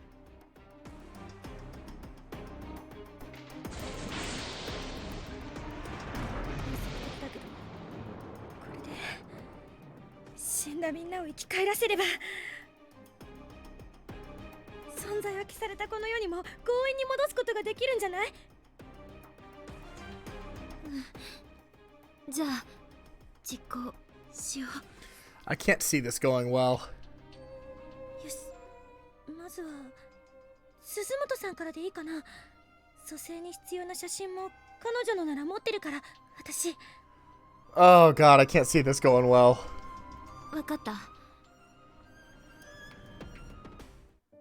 まずは鈴本さんを蘇生させる。 We're just doing it. What is all this? Some kind of plant? Those look like eyeballs or like irises or cross sections of eyes. Yeah, apparently we're just doing this now. A bat wing. 儀式に必要な素材、虫の抜け殻や生き物の体の部位などはすべて地下室に瓶詰め保存されていて事足りた。ナイフで五芒星を描いた床の模様の上に幸せの幸子さんでも使用した片白を3枚並べ、真ん中に蘇生したい人の名前とそれを挟んで術者の名前をそれぞれ書く。鈴本真由と。We're just doing it. Okay. 委員長の持ってきた鈴本さんの写真を片白の上に置き、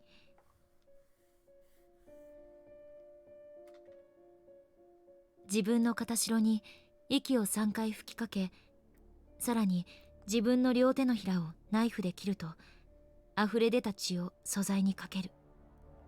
Oh. This is not gonna go well.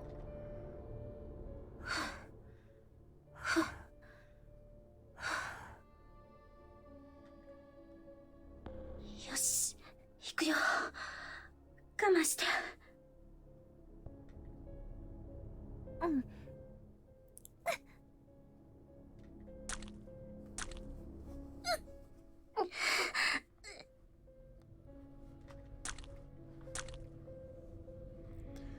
My blood mixed together with the cloth wraps in the white ceramic dish, forming one singular globule. I remembered hearing once that everyone's blood is a slightly different color, and found myself thinking of this as I applied pressure to my throbbing palms. そして本に書いてある通りに魔術の呪文を唱え始める。カタカナでルビが振ってあったから助かった。 Courtesy of Yoshie, very likely. ハリア、テムリア、ガンダ。アトリオス、イヌムス、カリート、テムラ。This was starting to feel crazy. I was sitting here listening to the Clawstrap chant a magic spell to raise the dead for goodness sake. I wasn't sure how much of a grip I had on reality anymore. What were we thinking, trying something like this? Would this really bring Suzumoto back? No. I had to concentrate. If I doubted the spell, then the spell would fail.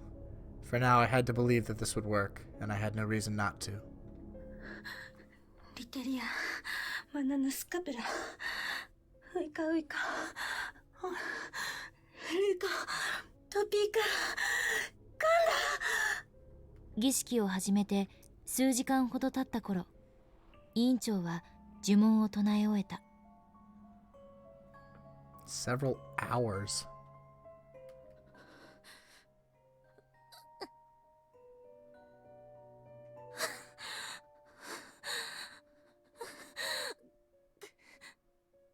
委員長、大丈夫、しっかり。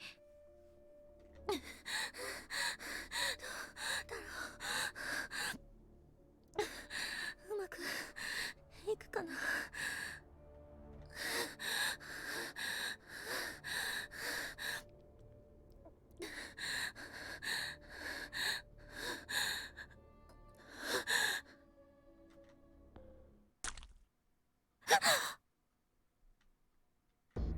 開かれた本の中心に赤い文字のようなシミが浮かんだ。まるで血が飛び散ったような。これは。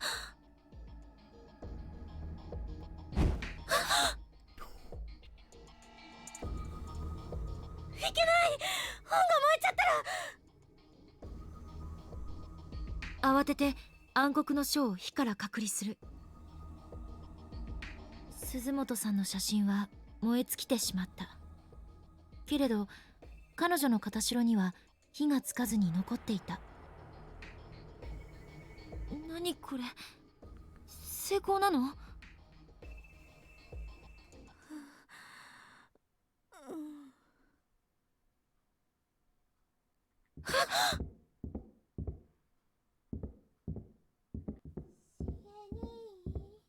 ？What?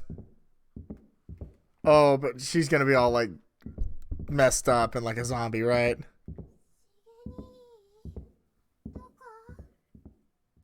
この声は鈴本さんだ。私たちは手を取り合った。Oh, she's gonna be like a creepy zombie monster.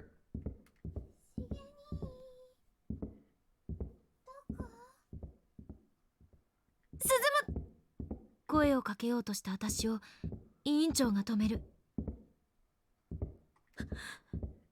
何かおかしい。何が？同じ場所をぐるぐる回ってる。開けっぱなしにしてきた回転状の隠し部屋の扉がきしんで開かれる音がした。足音がした。Yikes. Lexi, I think we're about to see how it ends. 先ほどと違うのは、その音が階段を降りてきていることだ。未知のものへの恐怖か。私たちは体がすくんで動けなかった。上の階からゆっくりゆっくり何かが降りてきた。Oh boy. 鈴本さんだった。だけど顔が真っ黒。目も鼻も口も何もない。Because the picture was distorted by the other spell.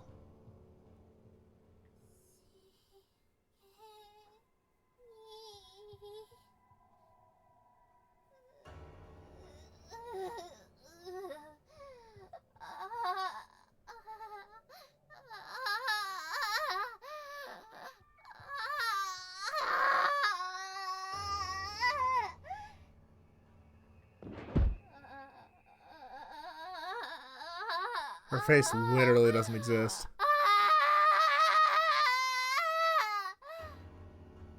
苦しさから上げる苦悶のような絶叫。人の声とは思えないぐらいの強烈な叫び声。死の淵にいる魂の断末魔。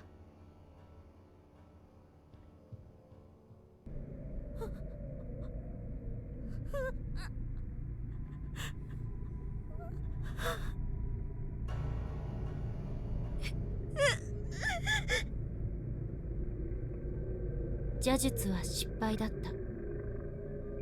地下室の床に仰向けに倒れ込み、もがき苦しむ鈴本さんのようなものを目の当たりにして、私たちになす術はなかった。もがき苦しむ彼女の体に突如文字のようなあざが浮かび上がる。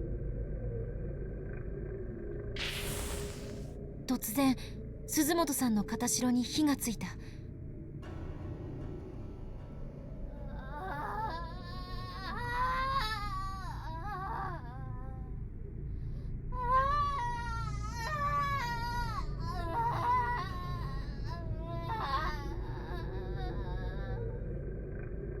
その直後、そのあざの形に血しぶきが走り、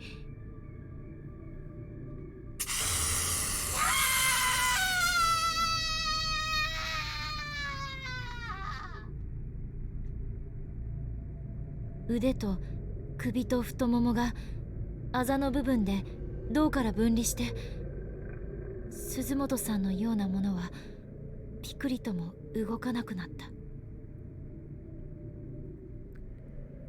Teen Boy, you came to our failed spell to raise the dead. Yikes. 彼女の片白も燃え尽きた。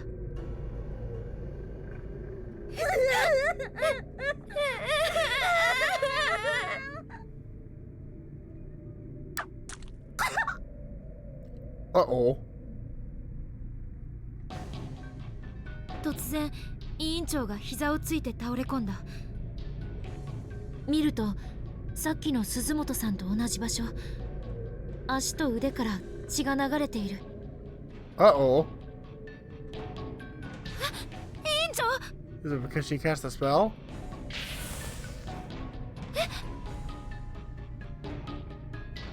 Uh-oh.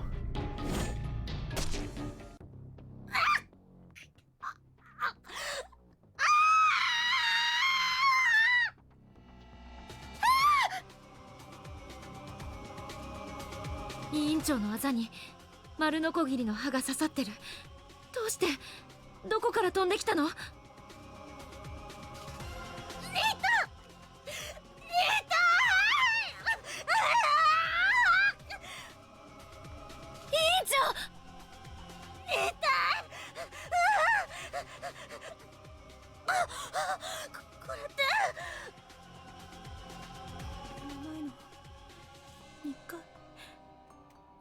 さんのようなものの死の再現。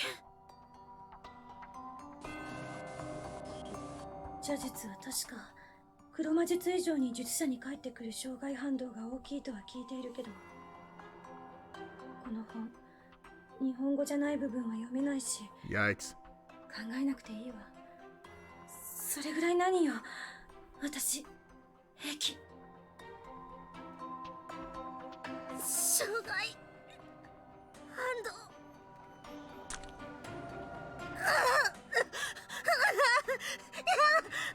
やだ中島さん、形の一決頑張って、すぐ消すから。あと少しだけ頑張って。火のついた片白を必死に手で叩く。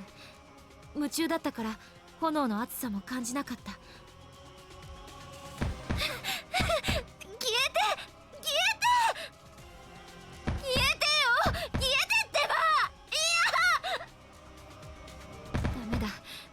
全然消えない。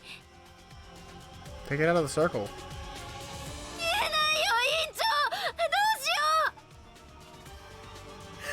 そんな嘘でしょ。何かないの？辺りを見回すと近くのペンキ缶に水がたっぷり入っている。 Can't hurt. これ考えるより前にそれを掴んで火に向かって振りかけた。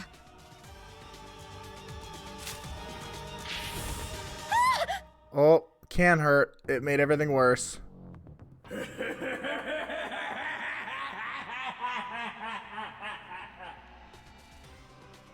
Yeah, we're not sure either.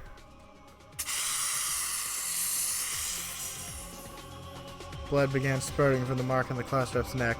The rounded saw blade from the desk earlier was digging into it for some reason.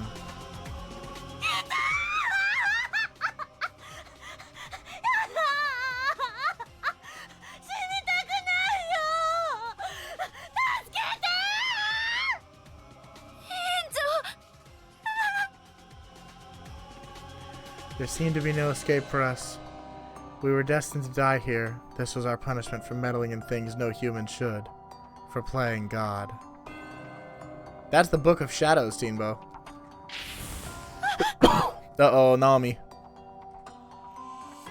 Mine was on fire now, too. I was next. There was no fighting this. We were both going to die here. We were going to die horribly and painfully.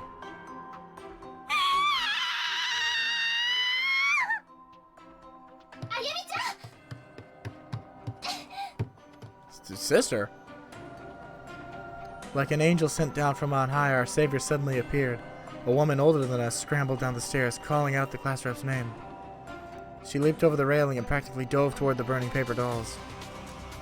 守護精霊の皆において魔の信仰を退けたまえ。大異徳樹恩悪運。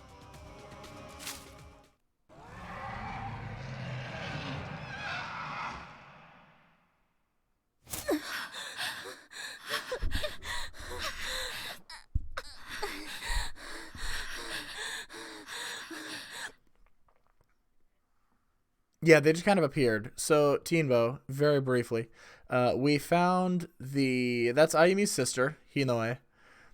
We found the Book of Shadows inside Yoshie and Sachiko's home, which is basically a ghost. Like, it doesn't exist in, like, reality anymore either. It's a ghost house that appeared. And we went down into this cellar, and we found the Book of Shadows. It told of a spell that could create a place called the Land of Corpses, which seems to have been what created Heavenly Host, and then it told of another spell that was able to raise the dead. So Ayumi and Naomi tried to revive Mayu, which they failed. They sort of succeeded at, but it revived a Mayu without a face, who then exploded in like 5 different places on her body and just like died. And then the same thing started to happen to Ayumi when the doll caught fire, and then her sister just appeared and put the dolls out with her own spell.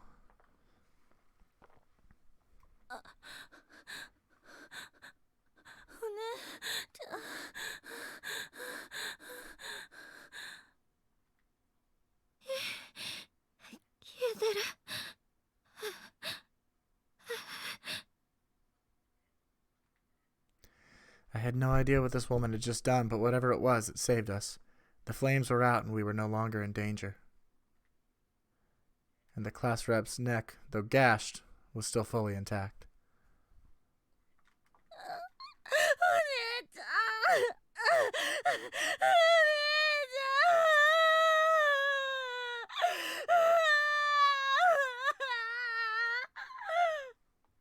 Incho が飛び込んできた女の人にしがみついて泣きじゃくってる。あの人がいつも話しているお姉さんなんだ。How did she get out here, though?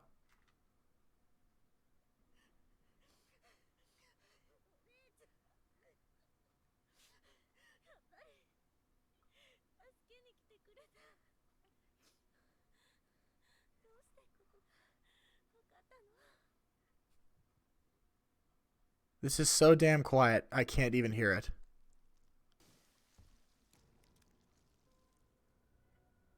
What the hell just happened?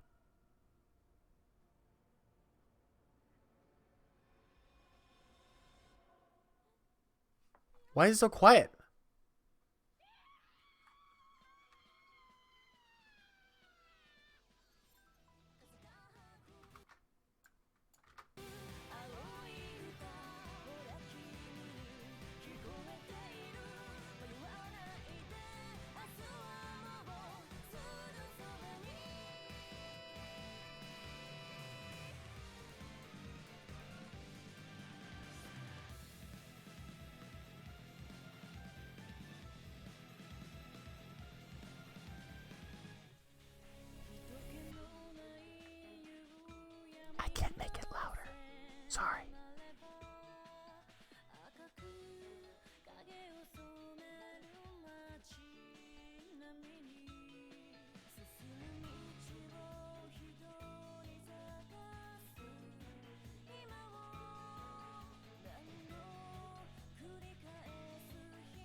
Alright, so you can't hear it anyway.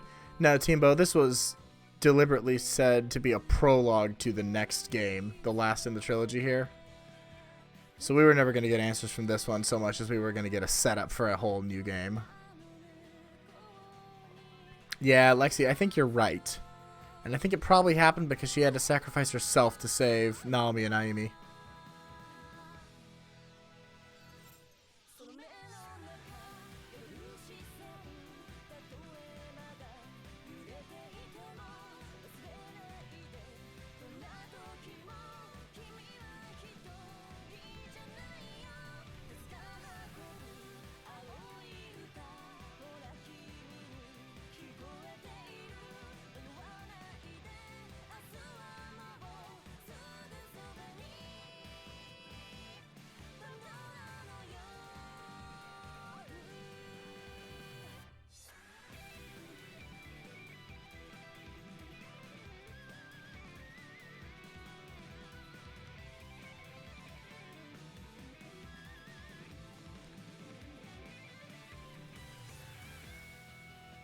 I'm really annoyed by how bad the sound mixing is.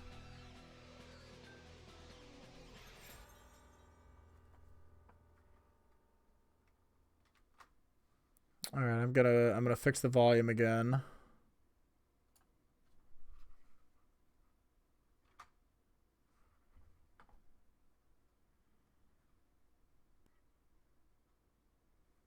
Prologue clear. EVP machine unlocked in bonus menu. Sato Rina Nimai Asami were our last two soulful testimonies. And here we are. Oh, look at that! The bloodstain blocks the skull face on the Book of Shadows. So what the hell is this? Oh, it's voice. Oh. Yui-sensei. Yui-sensei. I can't move it, though. Yui-sensei. All he says is Yui-sensei.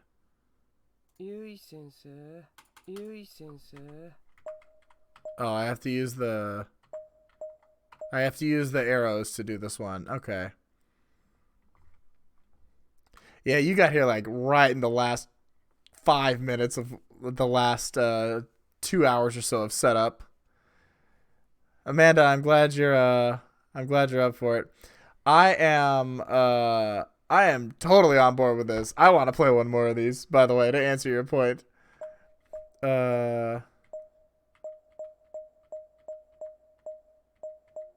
Okay. Oh, we still don't get Sachiko. Aw, I wanted to find her laugh. We did get all the soulful testimonies, though. There's everybody. Look at that. We got all the cast interviews. I think we're missing 1 or 2 pictures and songs, probably from the bad endings.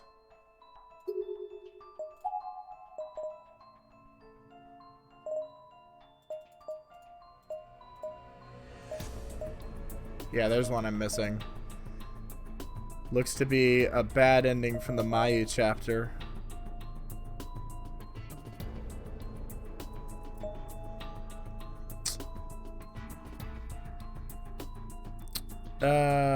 How many characters were left?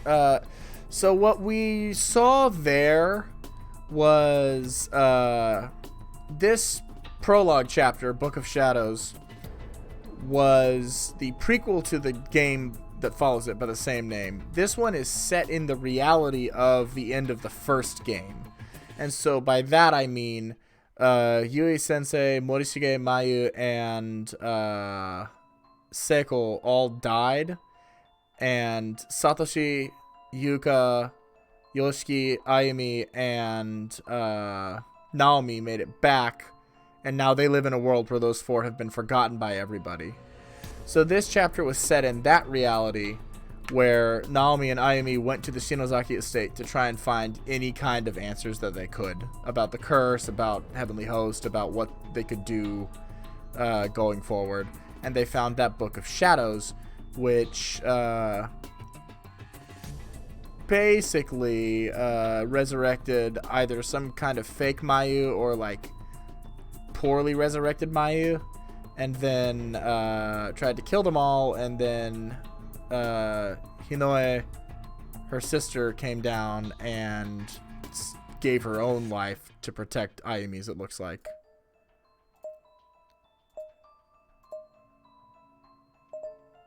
It was another bad ending in the Morishige chapter that I missed.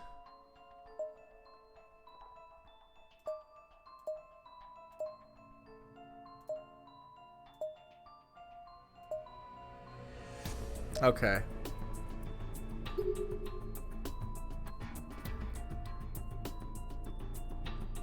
Well, it was about 2 hours, actually, but, here, let's do this.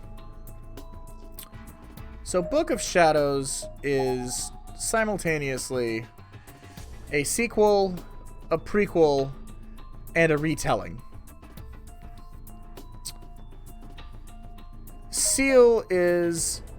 the retelling chapters are told from an extension of a bad ending from the first game, where Sachiko sends all of the main characters back in time and forces them to relive Heavenly Host again.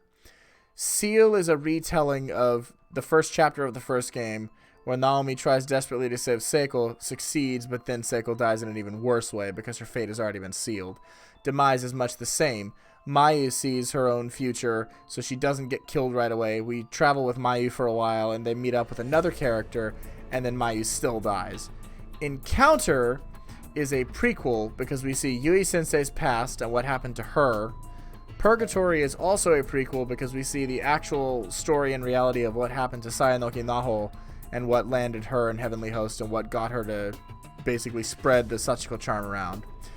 Shangri-La is a retelling of... Well, I don't even know if it's a retelling. Shangri-La might just be like filling in the gaps of what happened with Morishige's story. Meyer is a retelling of what happens if Yuka gets captured by Kizami. Tooth is the story of what happened when Kizami turned on all the Byakudan students. And Blood Drive is a sequel to the original game and a setup for the next game by the same name. So there's a lot of different timeline deals going on here, but the only thing that directly follows the first game was this chapter, Blood Drive, yes. And then Purgatory and Encounter were what happened before it.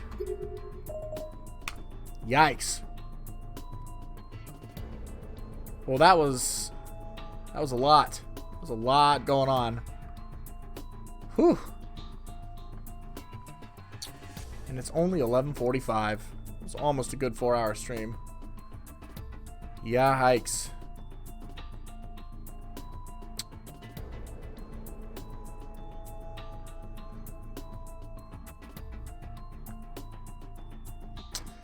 Blood Drive, it's so much to explain what happens there. It might honestly just make more sense if you watch it. They basically find an occult book and they try to raise the dead, and it just starts like cursing them. Because obviously it was some kind of horrible evil book that had a laughing skull face on it. And Shinozaki Yoshie was doing it. We also found out that Ayumi is in fact somehow distantly related to Yoshie and Sachiko, which I thought... Is the third game out? Funny you should ask. Yes, it came out on October 10th. Here. Came out a while back in Japan, I think. And to that end, very, very briefly, that's going to conclude our trip through Book of Shadows. However, what do you say, just as a little taste, why don't we launch Blood Drive and just watch the little intro here? Oh no, Lexi. Well, I don't think you'll actually miss a whole ton because I cannot keep streaming every single day the way I have been because it's just eating all of my schedule and I'm doing nothing at all other than this. So streams are going to start at least skipping days again. I am going to start this tomorrow, but then there's not going to be a stream on Tuesday. There will likely be one on Wednesday, not one on Thursday, and then probably Friday, Saturday which I don't know if you consider Friday weekend, but Friday, Saturday, we'll do longer streams. There's nothing on Sunday because I'm busy Sunday night. And then Monday's another day off just for the school I work with. So there'll probably be one on Monday as well. I'm going to try and go back to like the alternating days though, because I need evenings to do other things too. Yeah, that was like, you couldn't have popped in at a worse time to understand what was happening. So real quick, I'm going to launch this thing. I never have launched it, obviously, and I'm going to have to set this up real quick, I think, if I can. Hold on.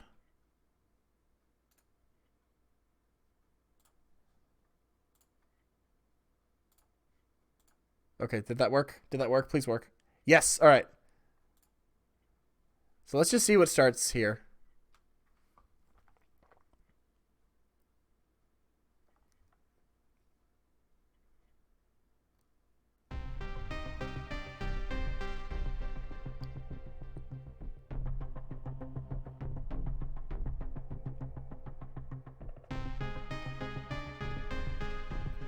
Saw that somebody had no face and I was wondering, that's fair. Lexi, I would be happy to recap for you if you want. But I also totally get it if you'd rather just like experience the whole story or just like tap out for this one. I couldn't press a button. None of my buttons were working. Never mind. I found the button that works. It's Z. I don't have a controller plugged in right now. I guess I could. Hang on. It's like right here.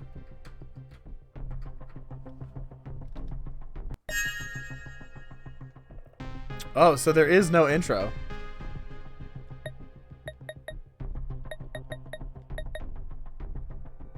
Alright, well. Chapter 0. Okay, we're not doing this tonight. I'm not starting this thing tonight. I just wanted to see if there was like an intro kind of deal. But it looks like there is not one. Sure as hell don't want to just not see the third installment. Well, I will absolutely highlight and post all of them on both Twitch and YouTube. Or if you want, I am happy to recap for you and you can pop in.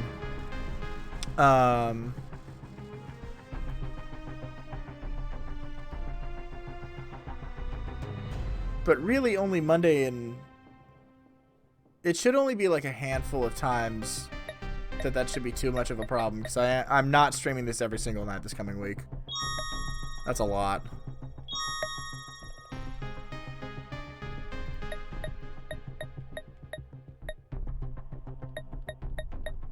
There's a shadow setting in here. What?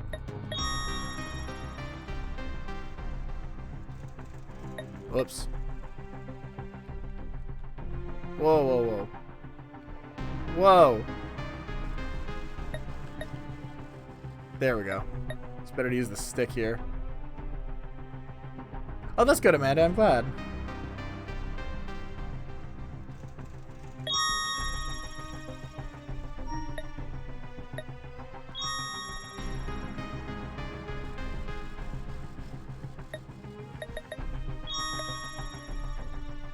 Ooh.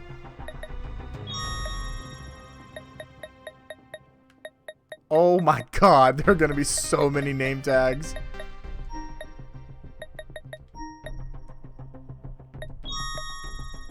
Here's the Gallery of Spirits again. Cursed Phonograph, EVP Machine. Soulful Testimonies. Oh, there's 4 pages this time. An Encyclopedia Obscura. Ooh. Alright.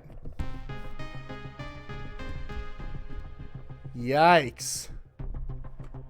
Well, ladies and gentlemen, we might have hit the end of Book of Shadows, but come back tomorrow, and we will be starting this one.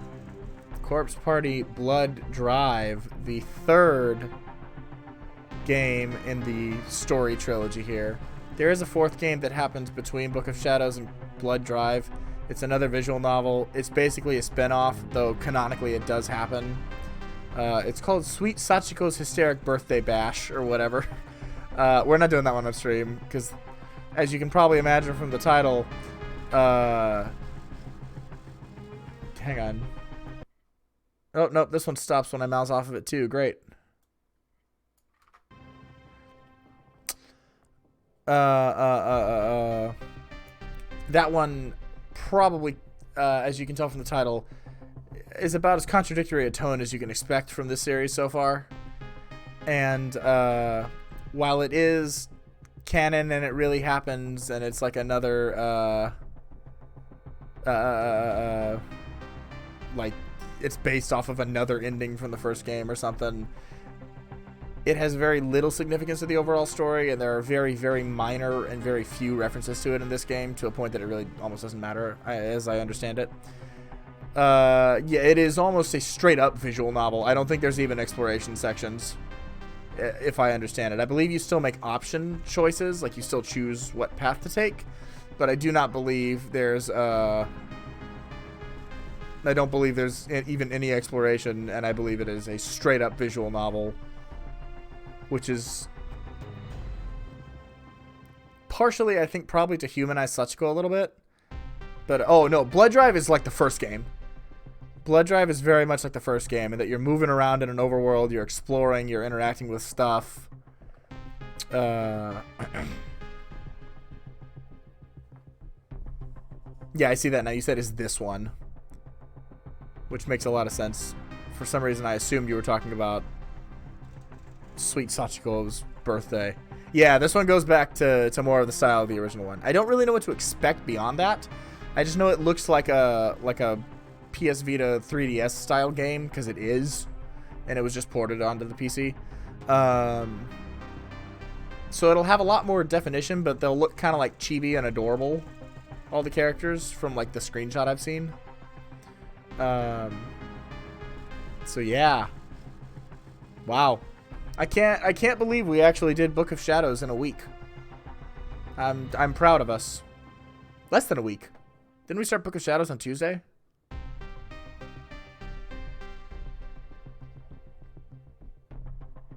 Yeah, kinda. This one is a direct sequel, though.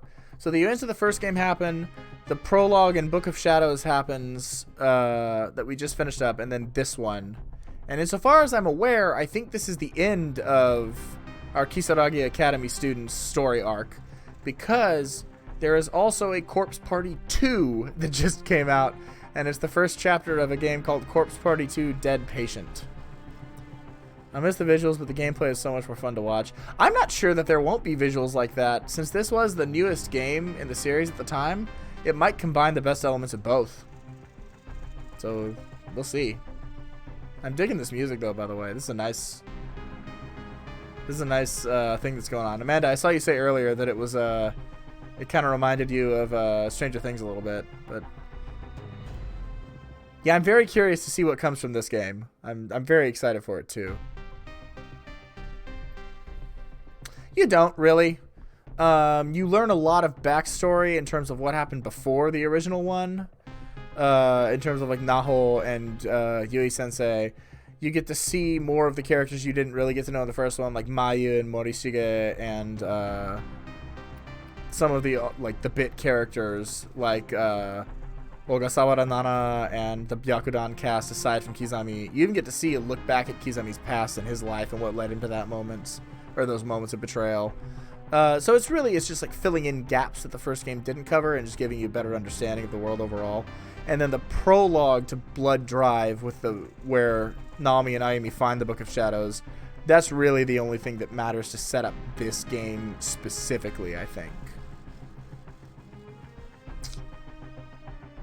You do get a little bit more of a look at Sachiko too, which I actually think is also fairly important, just to understand her. So if I'm not mistaken, it looks like this one is also set in Heavenly Host, just based on the title screen. But whatever this thing is that we're looking at up here, this broken metallic, like, it looks like a screen. But might be the best game if that's the case. Maybe so. Let's hope so. I'm excited to see the end of this one. Nah, I'm okay with it. I mean, you didn't have to play it. It was just for fans of like, hey, we didn't get to know these characters in the original game. Get to know them here. But also here's some backstory on these other characters, and also here's a setup to a new game.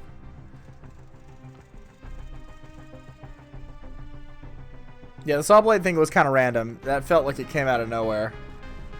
But, oh, you're talking about this guy. I thought you were talking about the Saw Blade that was chopping off Ayumi's arm.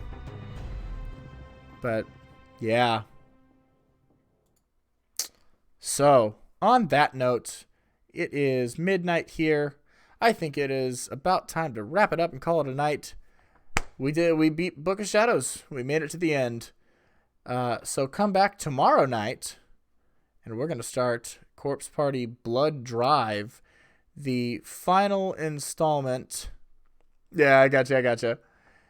The final installment in the Kisaragi Academy student's tale, I believe.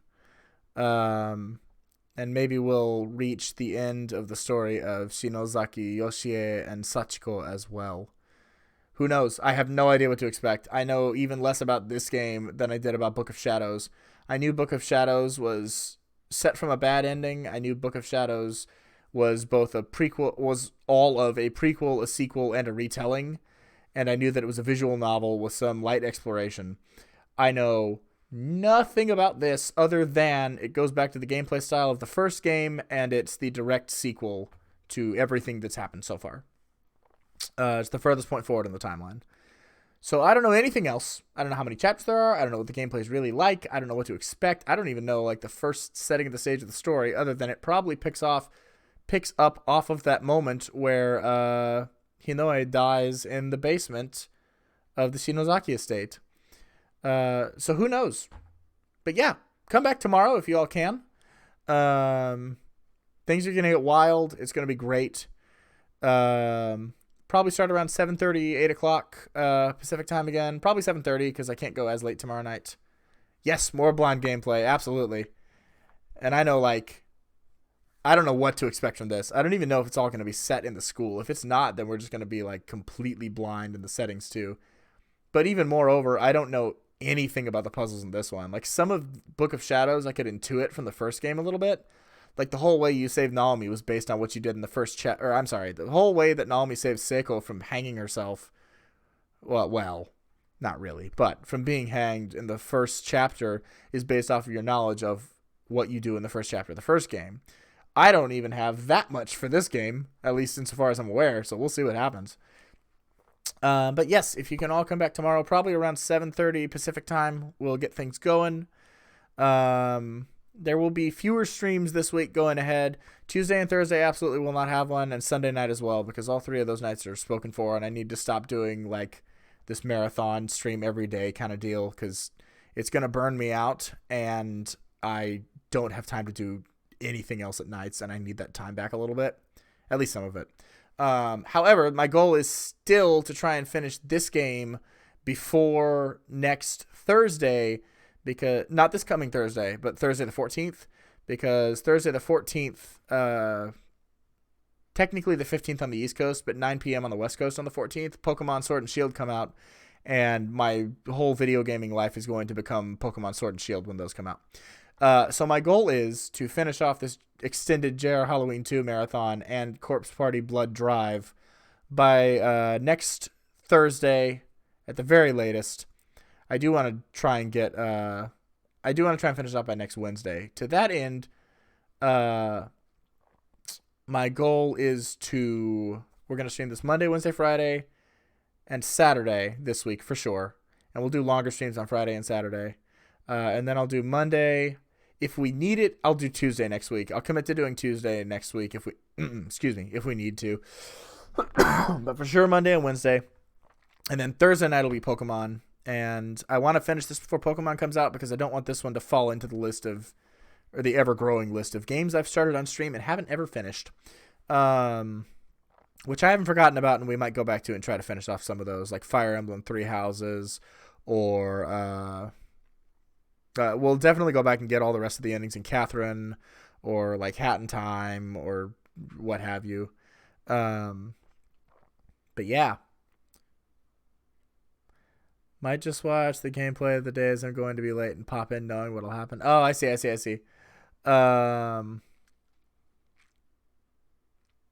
That can work too. I suspect the first 2 days you're not going to miss a whole ton in terms of like story. That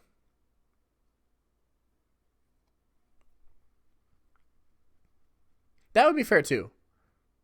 Make a note of your reactions if there's anything like particularly